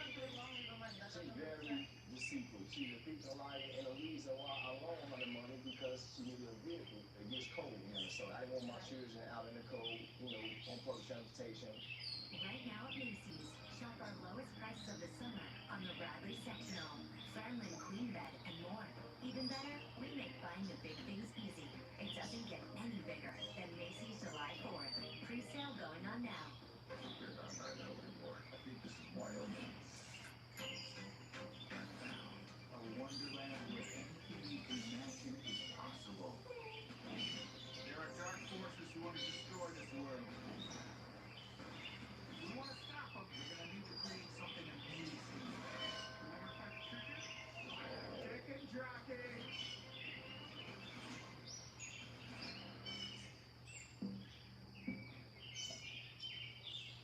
Coming up, Judge Fate takes a moment in court to commend this plaintiff for his good deeds as a dad. I've seen a lot of deadbeat dads come through this court. Keep up the good work, and you are lucky. You're lucky that he's the father of your kids. And later, Douglas gets called out on his bad behavior. He drug my name through the court. And Stephanie gets put in the penalty box. Miss Hamilton, he's not giving nobody time to listen. Have a seat, because you won't stop talking. The plaintiff, Terrence Benford, says he borrowed money for a car to the mother of his 2 boys, but she used the money on herself. The defendant, Amanda Barlow, claims the plaintiff forced her to take the loan and knew she used the money for unpaid bills. Tell me about the $2,000 loan. So, against my better judgment, I decided to loan her $2,500. I wrote a contract out, and I videoed it because of the type of person she is. I knew it would come, because I knew she wasn't just going to do the right thing and pay me. What do you mean you videoed the contract? I videoed her signing a contract saying she owes me $2,500. Yes. Well, it sounds like he's covering his bases. I mean, I've never seen someone who actually has a video promissory note, so I'm kind of intrigued by that. She's a thief and a liar. I had to do that. Do we have a copy of the video? Let me look at it.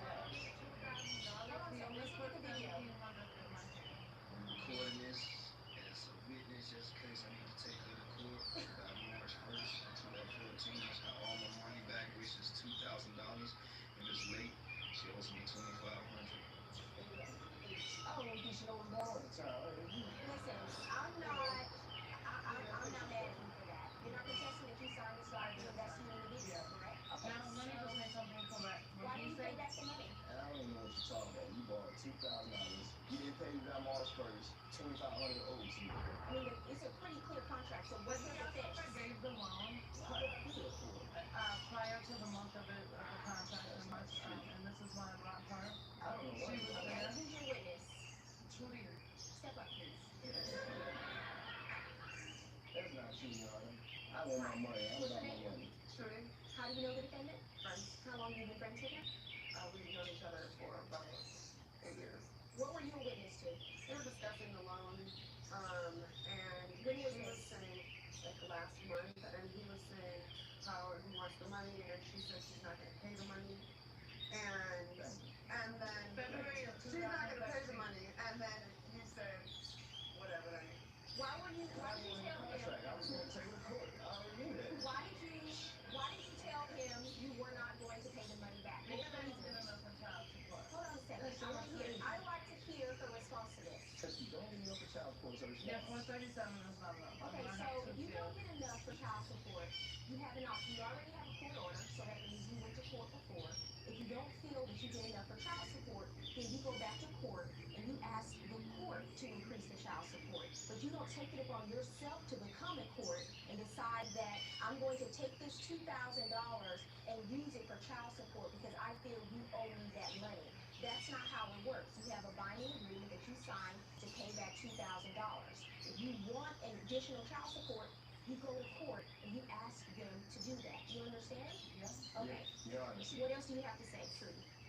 He said, just forget about it. I didn't Did you say that? No, why would I say that? That's $2,500. I want my money. You know. But the thing is, okay, since child support is an issue, I pay almost $700 a month child support for back pay because she's been on public aid since she was 18, so she's a head children. I pay more for her been on the system since she was 18 years old. She got pregnant about 18, 19. So I owe all this money in my house, even in the household, for taking care of my children at the same time. This perception be going on, I always be taking care of my children. I suppose to, that's no problem. You know, she said she wants more child support. I want more evidence that she's taking care of children than me. I mean, you know, the nails are done. I'm gonna show you this. All right. Thank you, Trudy. Have a seat. Thank you. Okay, Ms. Barlow. So in this case, it is clear and obvious that we have a contract between two people. You agreed to pay back $2,000. If you didn't pay it back by March 1st of this year, you agreed to pay an additional $500. Your defense to that is that he forgave the loan. But when it comes to written contracts, the only way that you can amend a written contract is by another written contract. An oral agreement cannot do that. I don't believe you in the first place, but in the second place, you can't amend a written agreement contract with an oral agreement. It has to be written. So She's irrelevant. I understand that, but the law is what the law is. And so you owe him the $2,500. As for you, Mr. Benford, I do want to just speak on the fact that you are in your children's lives. That's what you should be doing. But I see a lot of deadbeat dads come through this court, people who take care of their kids and send money to their kids, and they're kicking and screaming the entire way. It's not what they want to do. But you recognize that it is important for you to be a father figure in your son's lives and to be role models for them. I think you are doing that, and I want to commend you on that. Keep up the good work. And you are lucky. You're lucky that he's the father of your kids. Nothing for the payment, $2,500. This summer, 2 fan favorites are back.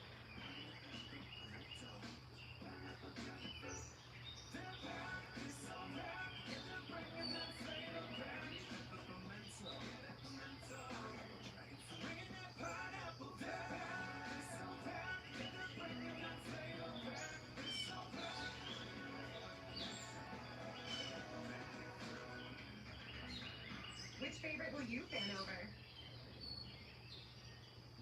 Boar's Head brings to the belly the taste of deep-fried turkey. One bite, and flavor takes over. Perfectly seasoned and deliciously golden fried. Back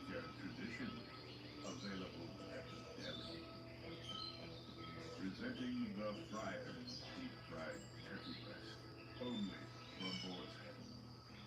We should be celebrating. Would you like to watch some TV with me? Hey, now you talk. You missed me, haven't you? Everybody has. Look, we're gonna do this. You can do it right.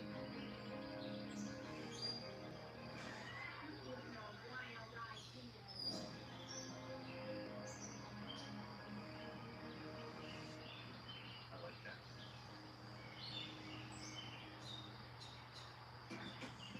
Plaintiff Douglas Bradford says the defendant owes him for the cost to repair his building when a car belonging to her was involved in a hit and split. Defendant Stephanie Hamilton admits it was her car, but says she was out of town when the accident happened, so she doesn't owe the plaintiff anything. She's countersuing for defamation of character. Okay, Mr. Douglas Bradford, you are suing the defendant Stephanie Hamilton for damages to your building as a result from a hit and run car accident. That is correct. And Ms. Hamilton, you are countersuing for defamation of character. You also say you don't owe because you were not the driver of the car involved in the accident. Okay, Mr. Bradford, we'll start with you.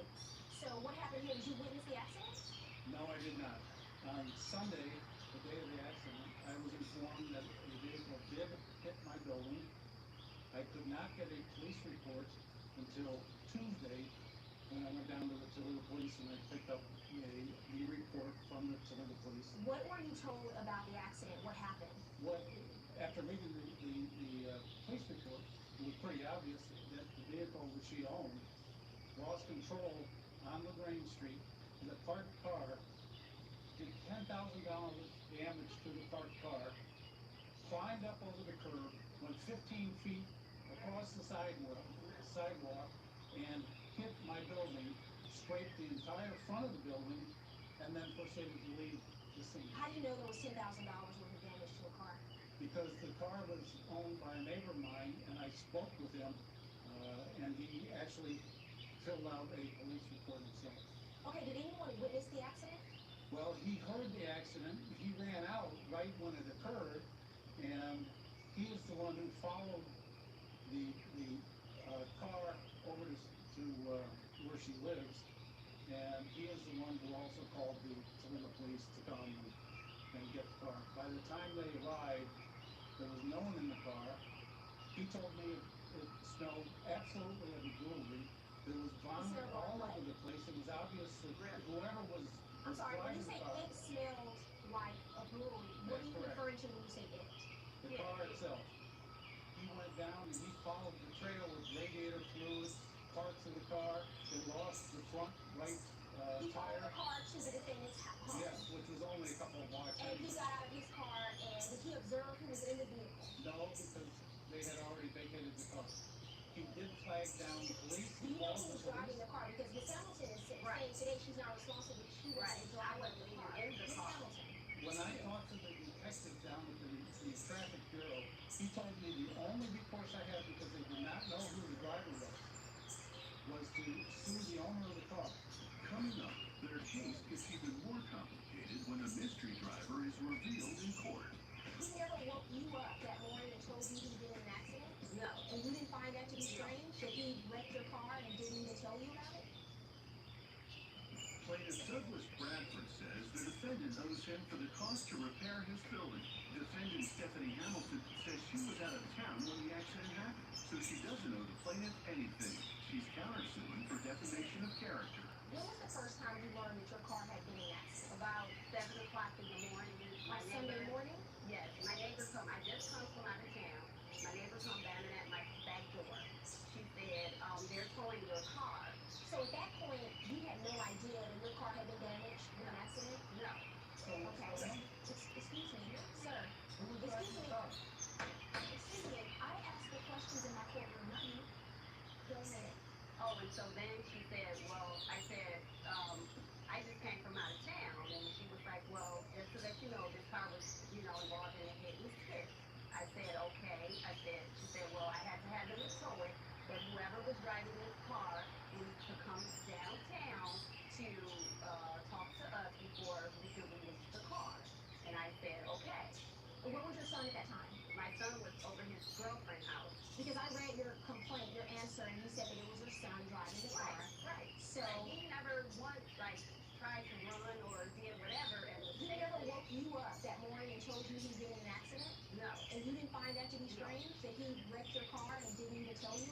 know, because when he had came, I guess You weren't upset about he that? was scared. Of course I was upset about it. I mean, that's my name on the card. That's, you know, so when he did finally go, he went that Monday because the place he had to go to was closed. So he turned himself in that Monday. He went down there. He talked to the detective, gave the detective all the information, and no, he wasn't running. So they had the information. They had the report. They had all of that down. What did he tell you about the accident? How did it happen? My son works 2 jobs. He has custody of his son. He's 29. He has custody of his 2 sons. So he was getting off work. He was in a previous accident like a week or 2 before, and he was on prescription drugs. So he had took drugs. What kind of accident was he in 2 weeks before? He was in a bad car accident. I mean, I'm just saying because most people aren't in, you know, I drive, I've been driving for years and I've never had an accident. Your son had 2 significant accidents in 2 weeks. He wasn't the driver. Okay, he was in the his passenger car in the when he car. right. So they gave him some prescription drugs at the hospital. Well, what happened? So he took it right before he was getting ready to get off work, which he shouldn't have, but he did. And you know, he worked 6 days a week, working 2 jobs. So he fell asleep at the wheel and he hit the car. Why did he stay at the scene? Why did he leave? I guess drive he back was to your scared. house? I don't know. And was he given a ticket for leaving the scene of an accident? Yes, he did. Yes, he did. And he took on the responsibility. Is your car insured? Yes. Okay, Mr. Bradford, do you have photos of damages? Yes, I do. May I see it, please? And I have photos. What were the damages to the building? The You just damages to described the it. building, and the foundation blocks were broken. And you One can block. see What's in the that, picture on the flat you can screen? see, yes, that block is broken. It's a foundation block. It has to be removed and replaced. And you're being dramatic. Miss Hamilton, He's not Miss giving nobody Hamilton, time. have a seat. Have a seat, ma'am. Have a seat. Because you won't stop talking. Now, I've asked you several times to stop interrupting. Do you have insurance on your building that will cover any of the expenses for? Okay, so here is what has to happen. Are you ready to behave yourself and stop interrupting me? Or do you want to keep sitting down? You can stay seated if you. I can come back up. Okay, we'll come back up. The new Nutella ice cream is finally here. The incredible taste of Nutella in every spoonful. New Nutella ice cream, a spoonful of happiness.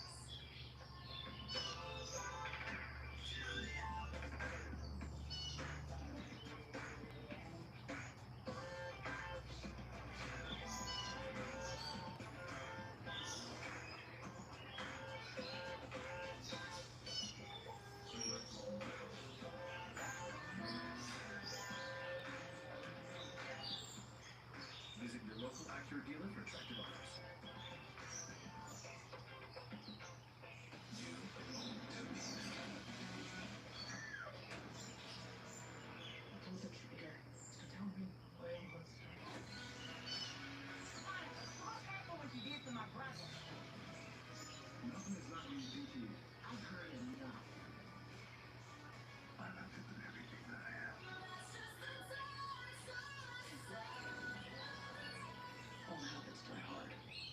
My tiny club on the broken gem. Now Judge Faith rules. So here's the issue in this case.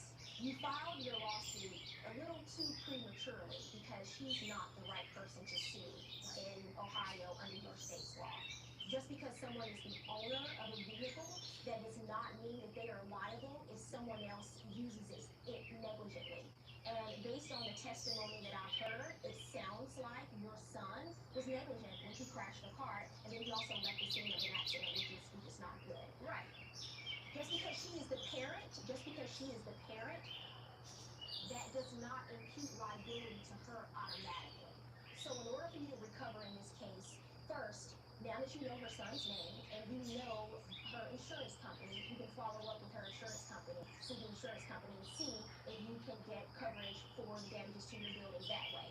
If that doesn't happen and you have out-of-pocket expenses, then you have to go back to small claims court. But you have to sue the right person, and Ms. Hamilton is not the right person because she was not driving the car that night. Do you understand? What is your counterclaim about? My counterclaim is because he drug my name through the court. He drug my name through the court. Okay, filing a lawsuit is not defamation. Is that what your counterclaim is about? He did not even give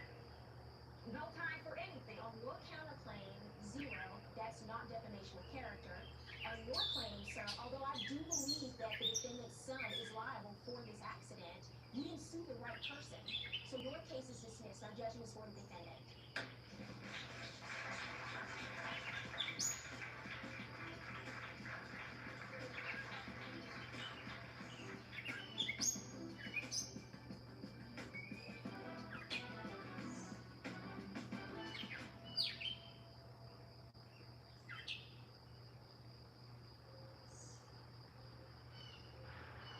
Today on Judge Faith, this woman's dream apartment turned into a nightmare.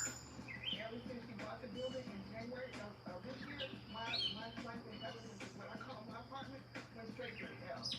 I came in and my bed is so, it's wrecked.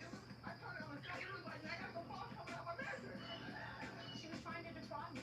That's just Plain and my- simple. Why did you keep paying rent when this apartment is looking like this? Faith Jenkins.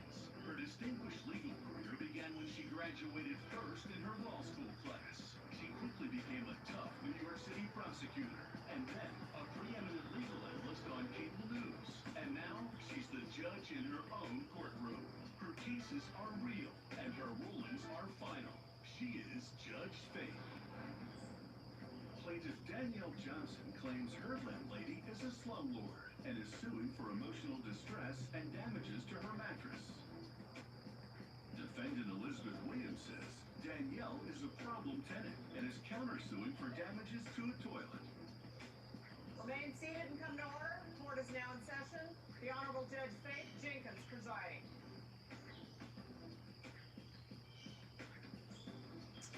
Your Honor, this is Johnson versus Williams. Thank you, Barbara. Ms. Johnson, you've alleged a series of incidents with your apartment you leased from your landlord, the defendant, one in which involved your bed being damaged, according to you. So you're suing for $525 for your bed and $4,475 for emotional distress. Yes. Ms. Williams, you are countersuing for $295, the cost of a toilet you say the plaintiff broke on purpose.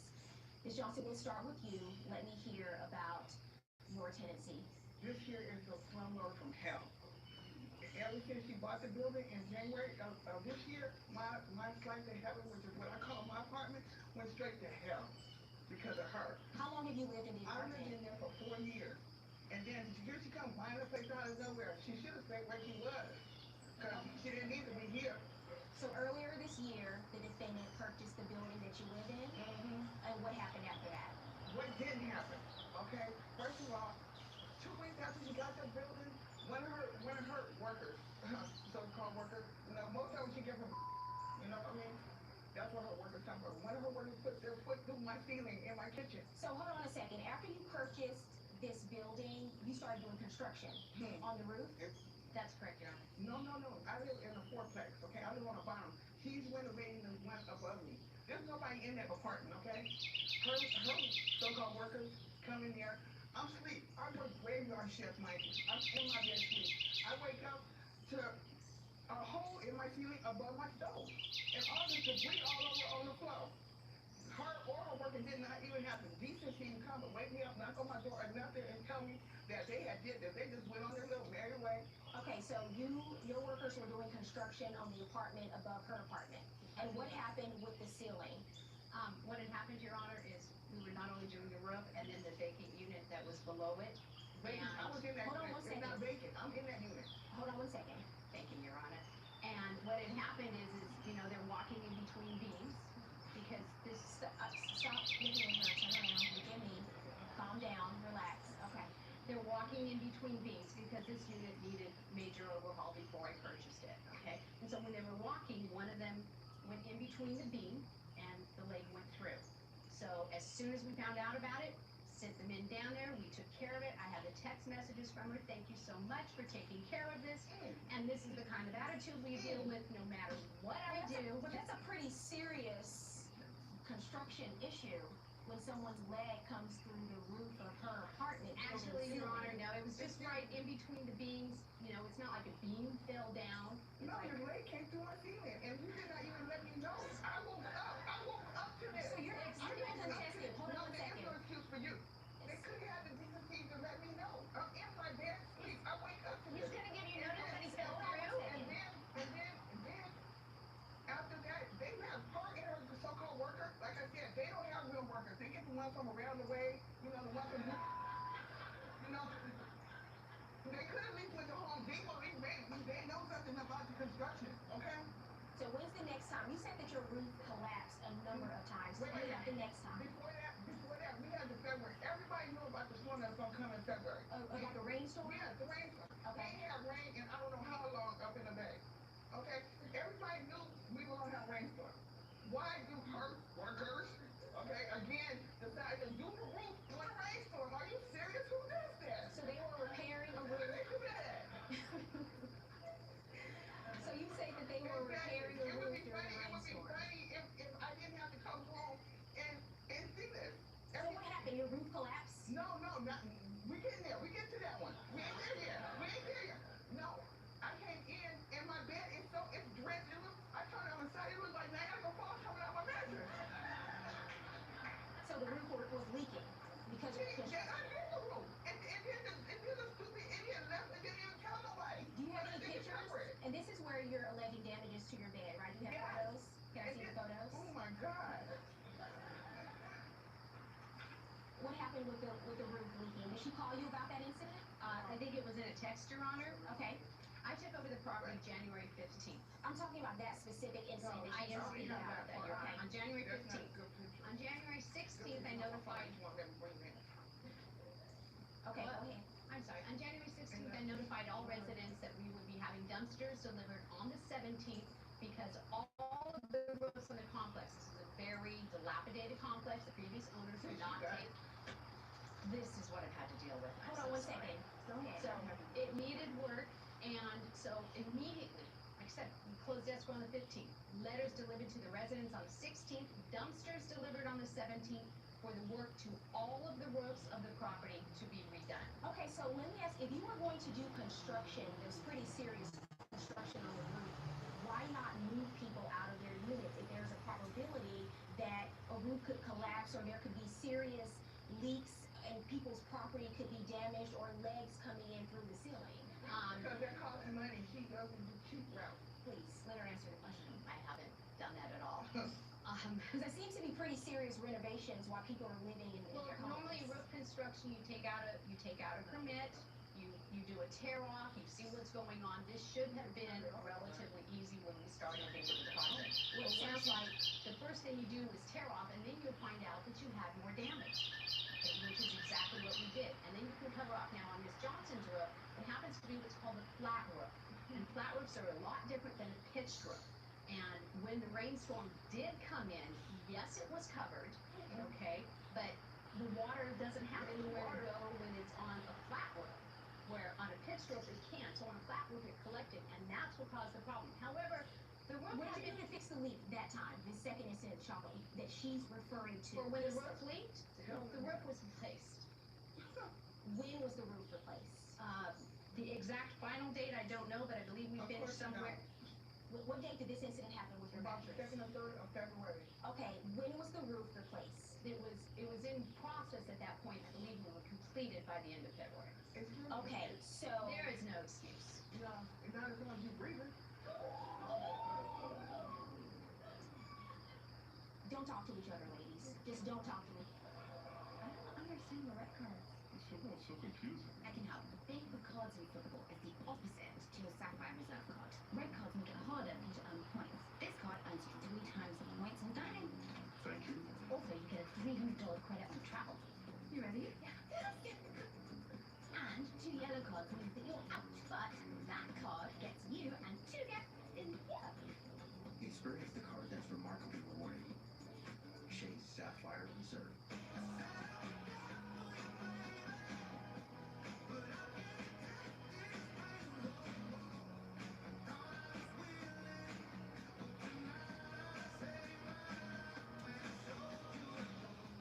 We should be celebrating.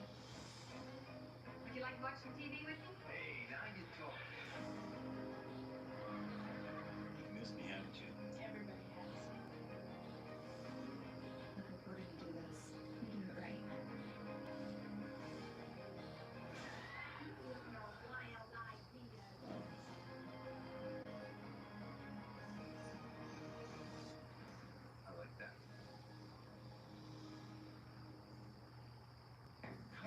on Judge Faith.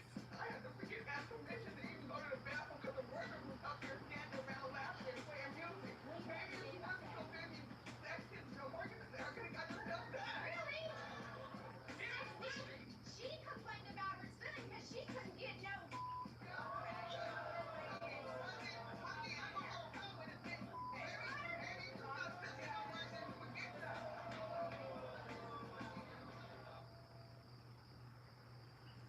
Danielle Johnson says her landlady was a slumlord and is suing for emotional damage and to replace her mattress. Elizabeth Williams is countersuing for damage to her toilet. Tell me what this is a picture of. This is the first time the bathroom ceiling collapsed. The first time, mind you. Look, I'm on my way to the bathroom. Thank God the word came and I jumped back in time that it was done. That light that you see up there, that is the apartment above me, the renovation apartment that she's doing. Wow, that's I a had whole. I had to forget ask permission to even go to the bathroom because the workers was up there standing around laughing and playing music. What do you have Maybe to say if you about wasn't so that? busy sexting, working, I could have got yourself done. Really? Yes, really. She complained about her son because she couldn't get no.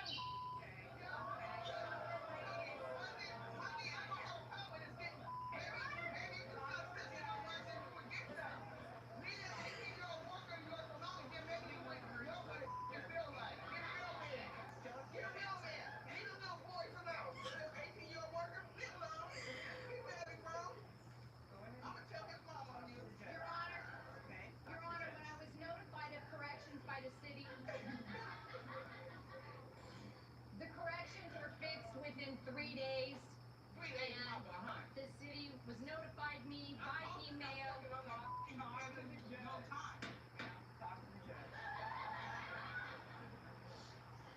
Welcome to my world, Your Honor.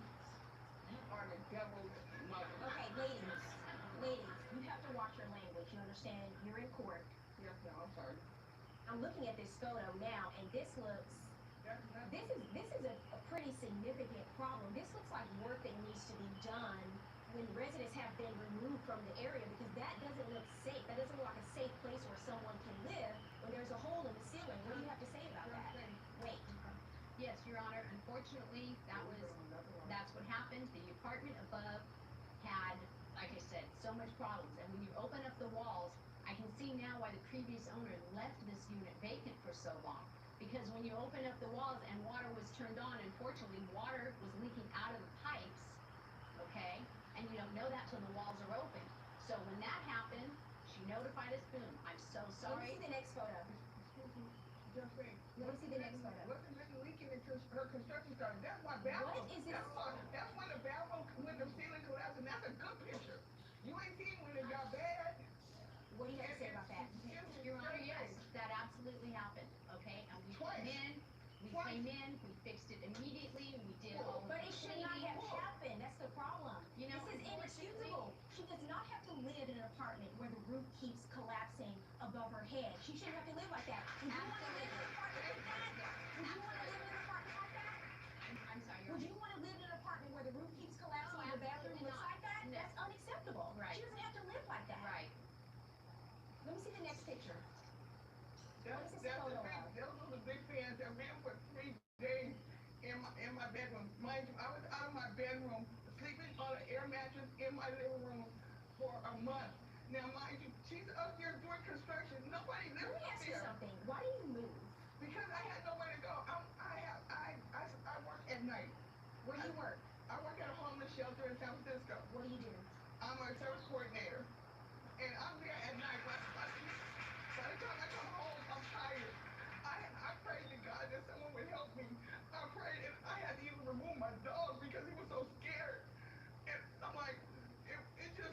That's against release. It just went on and on and on. And you're gonna talk about the dog in my leash, okay? Everybody in the whole complex got dogs. She just moved in a person with a pet bull. What, a pet bull is better than a Shih Tzu? Really? I have a Shih Tzu. You just moved a person with a pet bull up there. And it's like this. Is this the bed that you say was That's the dirty? bed, but those bands went for 3 days. I mean, I'm just looking You at know this. how cold that was? I'm looking at this apartment, and you're only suing for $512,000. for the cost of the bed. I mean, this looks like there was so much more than a bed damaged here. Let's go to the next photo. That's a picture of the mattress? Yes. And defendant, you said that you actually went in and inspected the mattress and the bed and it was damaged? Yes, it was, Your Okay, Honor. so she only asked you to replace the bed, The which bed was replaced. $525. Why didn't you do that? Okay, because Your Honor, She could be asking for a lot more. She could move out into a hotel. She could withhold her rent based on the conditions I'm seeing in these photos and not pay you anything until this is fixed.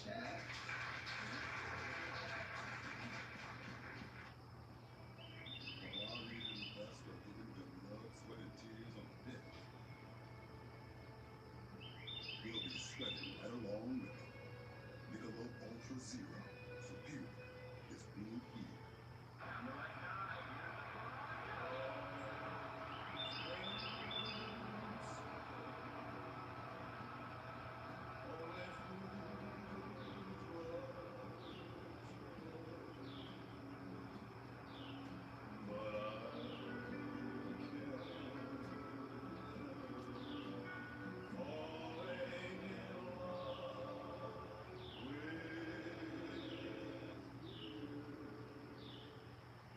Next on Judge Faith. when this first happened with the mattress again, I apologize. And then she said she had 12 pillows or whatever. 13. 13, I'm sorry. 13 pillows that needed replacing, okay? I'm So I looking said, at the damage in this apartment and you're counting how many pillows she said was She damaged. did. I mean, you're like penny pinching.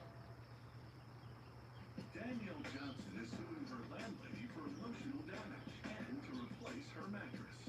Elizabeth Williams is countersuing for damage to her toilet. She continued to live under these conditions and is only asking you for $525 to replace her bed. Why do you pay her that money? well, because she was trying to defraud me. Because she Plain and was simple.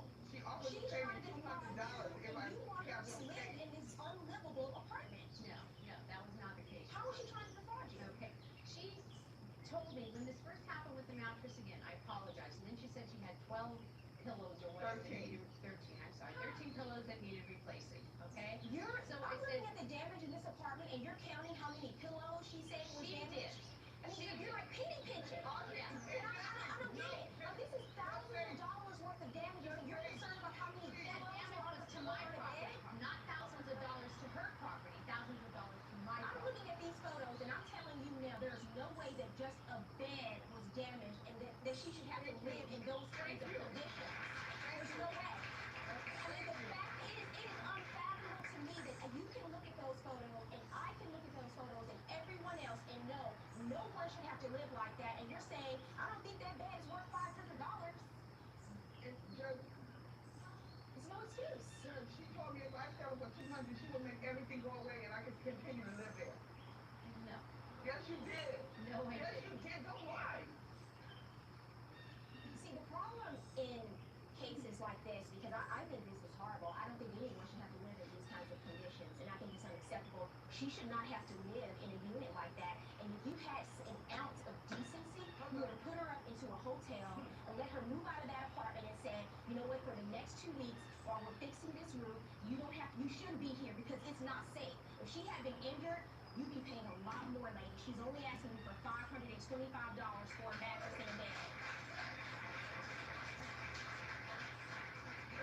Judge, No. I don't need to hear anything else. I don't need to hear anything else. And I told you yesterday before I came here, the city inspector should have sued her for 11 properties. The city of Oakland sued her for 11 properties in 2006. There's 3 articles of her about her being a slumlord of Oakland. Not only that, but the city came out right before I came here. And at my back door is feces coming up out of the sewer. They took pictures of that. Not to mention that they're renovating the apartment, not a apartment, but on the side of me. And they're doing the stuff that they're tearing out of the walls. They're doing it on the side of the buildings. There's trash. I have a question for you. Why do you keep paying rent when this apartment is looking like this? Well, good. If she did, great. She did the right thing. Because there's no way she should be paying to live in an apartment like that. And you shouldn't even expect her to. Right. I mean, someone can hear my story and they're sorry because I felt like I was in this alone, like nobody cares. So just thank you just for hearing this and putting an end to my misery and putting just closure. Thank you. Well, I'm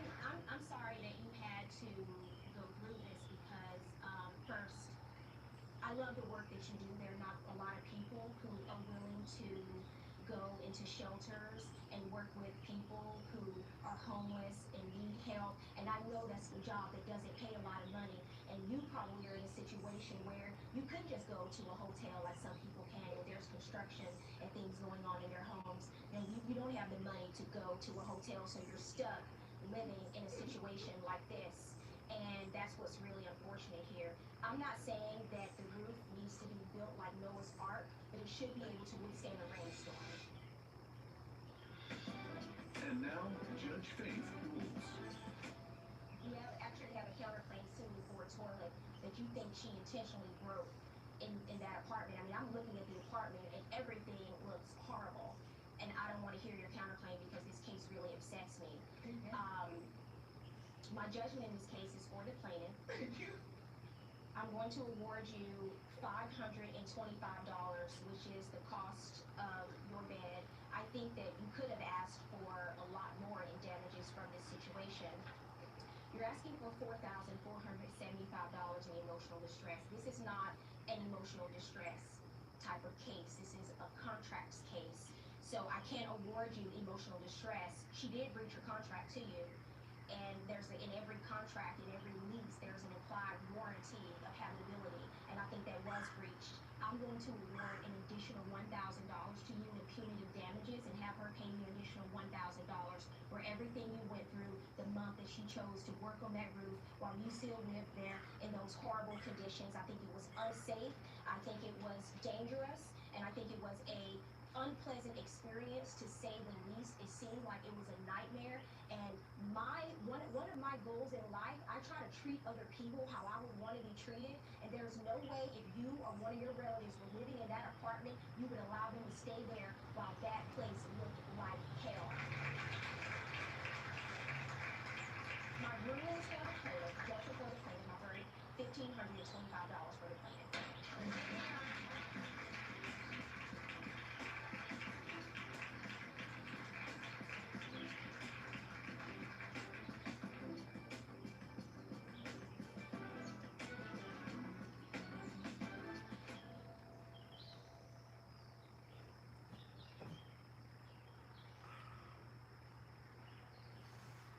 Today on Judge Faith, a parking dispute turns into threats and road rage. I know where your house is. I know where parking is Red Claw. I know your wife. I walk out my front door and I see him every day. If I don't see him, I see his vehicle, and that's so unsettling. I'm supposed to go home and feel safe, and I don't feel safe. We had to install cameras so that we could just catch anything. Like, that's been our daily lives. What's funny? What's funny about that to you? Because they acting it out. She's not even crying. Look at her. She's acting like she's crying, but there's no tears. If you keep talking, I'm going to find you in contempt. Faith Jenkins. Her distinguished legal career began when she graduated first in her law school class. She quickly became a tough New York City prosecutor, and then a preeminent legal analyst on cable news. And now she's the judge in her own courtroom. Her cases are real, and her rulings are final. She is Judge Faith. Plaintiff Juan D. Velasco and his wife Lorena Cortez are suing the neighbor for damage to their motorcycle and lost wages. Manuel Cabezas says the motorcycle hit his truck, and he's countersuing for lost wages. Main seated and come to order. Court is now in session. The Honorable Judge Faith Jenkins presiding.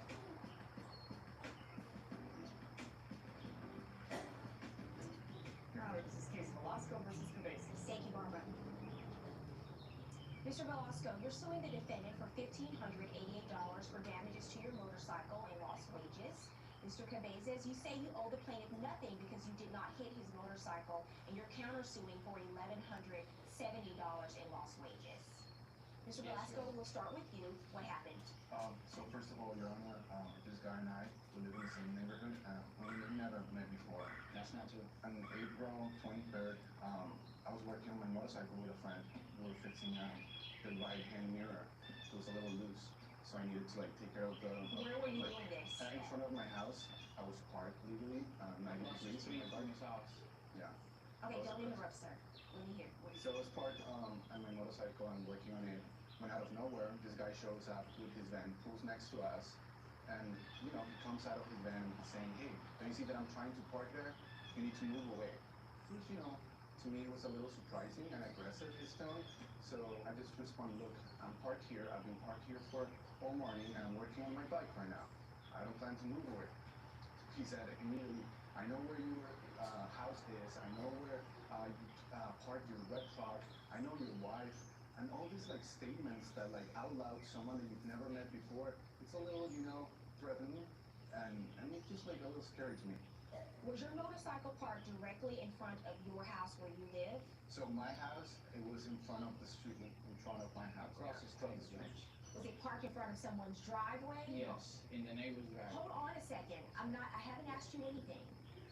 It was parked on legally at 90 degrees, that's all. Yes. So he pulls up, he wants you to move, you guys exchange words, what happens next? So as I said, I'm not planning on moving. He gets into his van and he backs up, and I'm saying, "Hey, you're gonna hit my bike," because obviously the space was really small. He was trying to park in front of a driveway.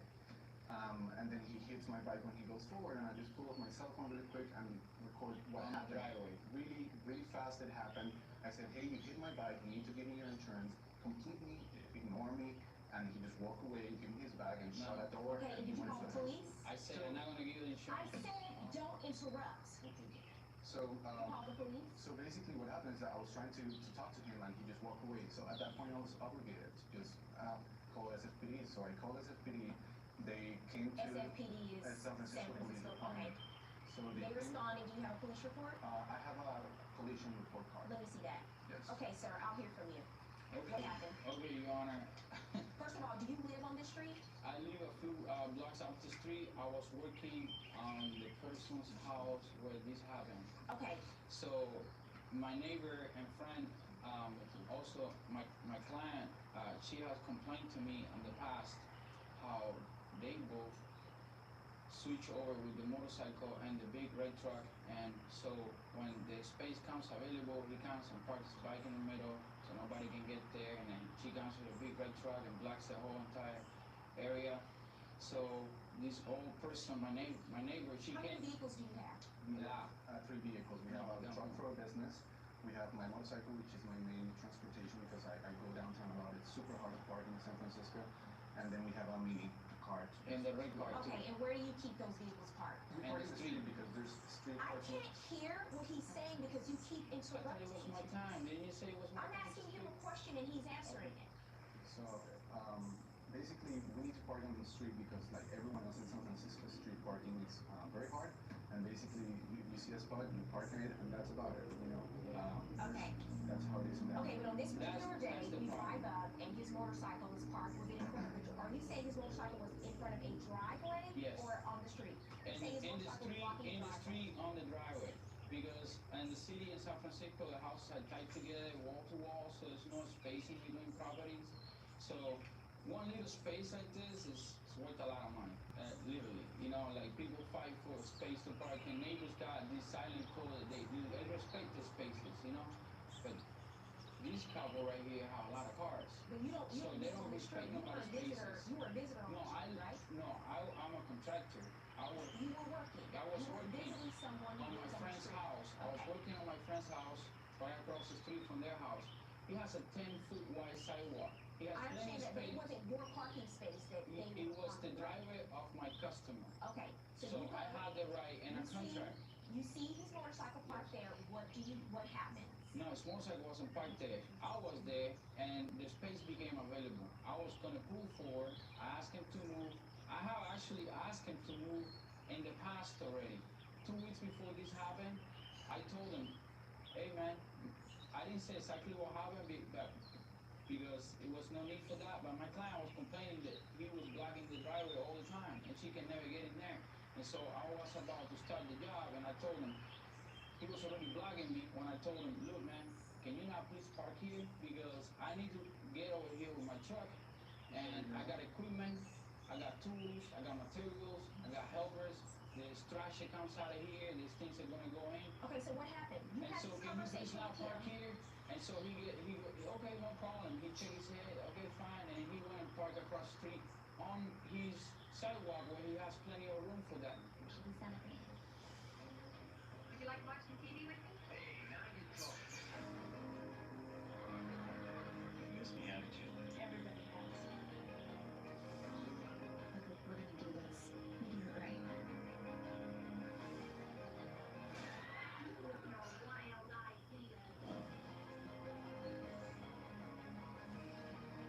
I like that.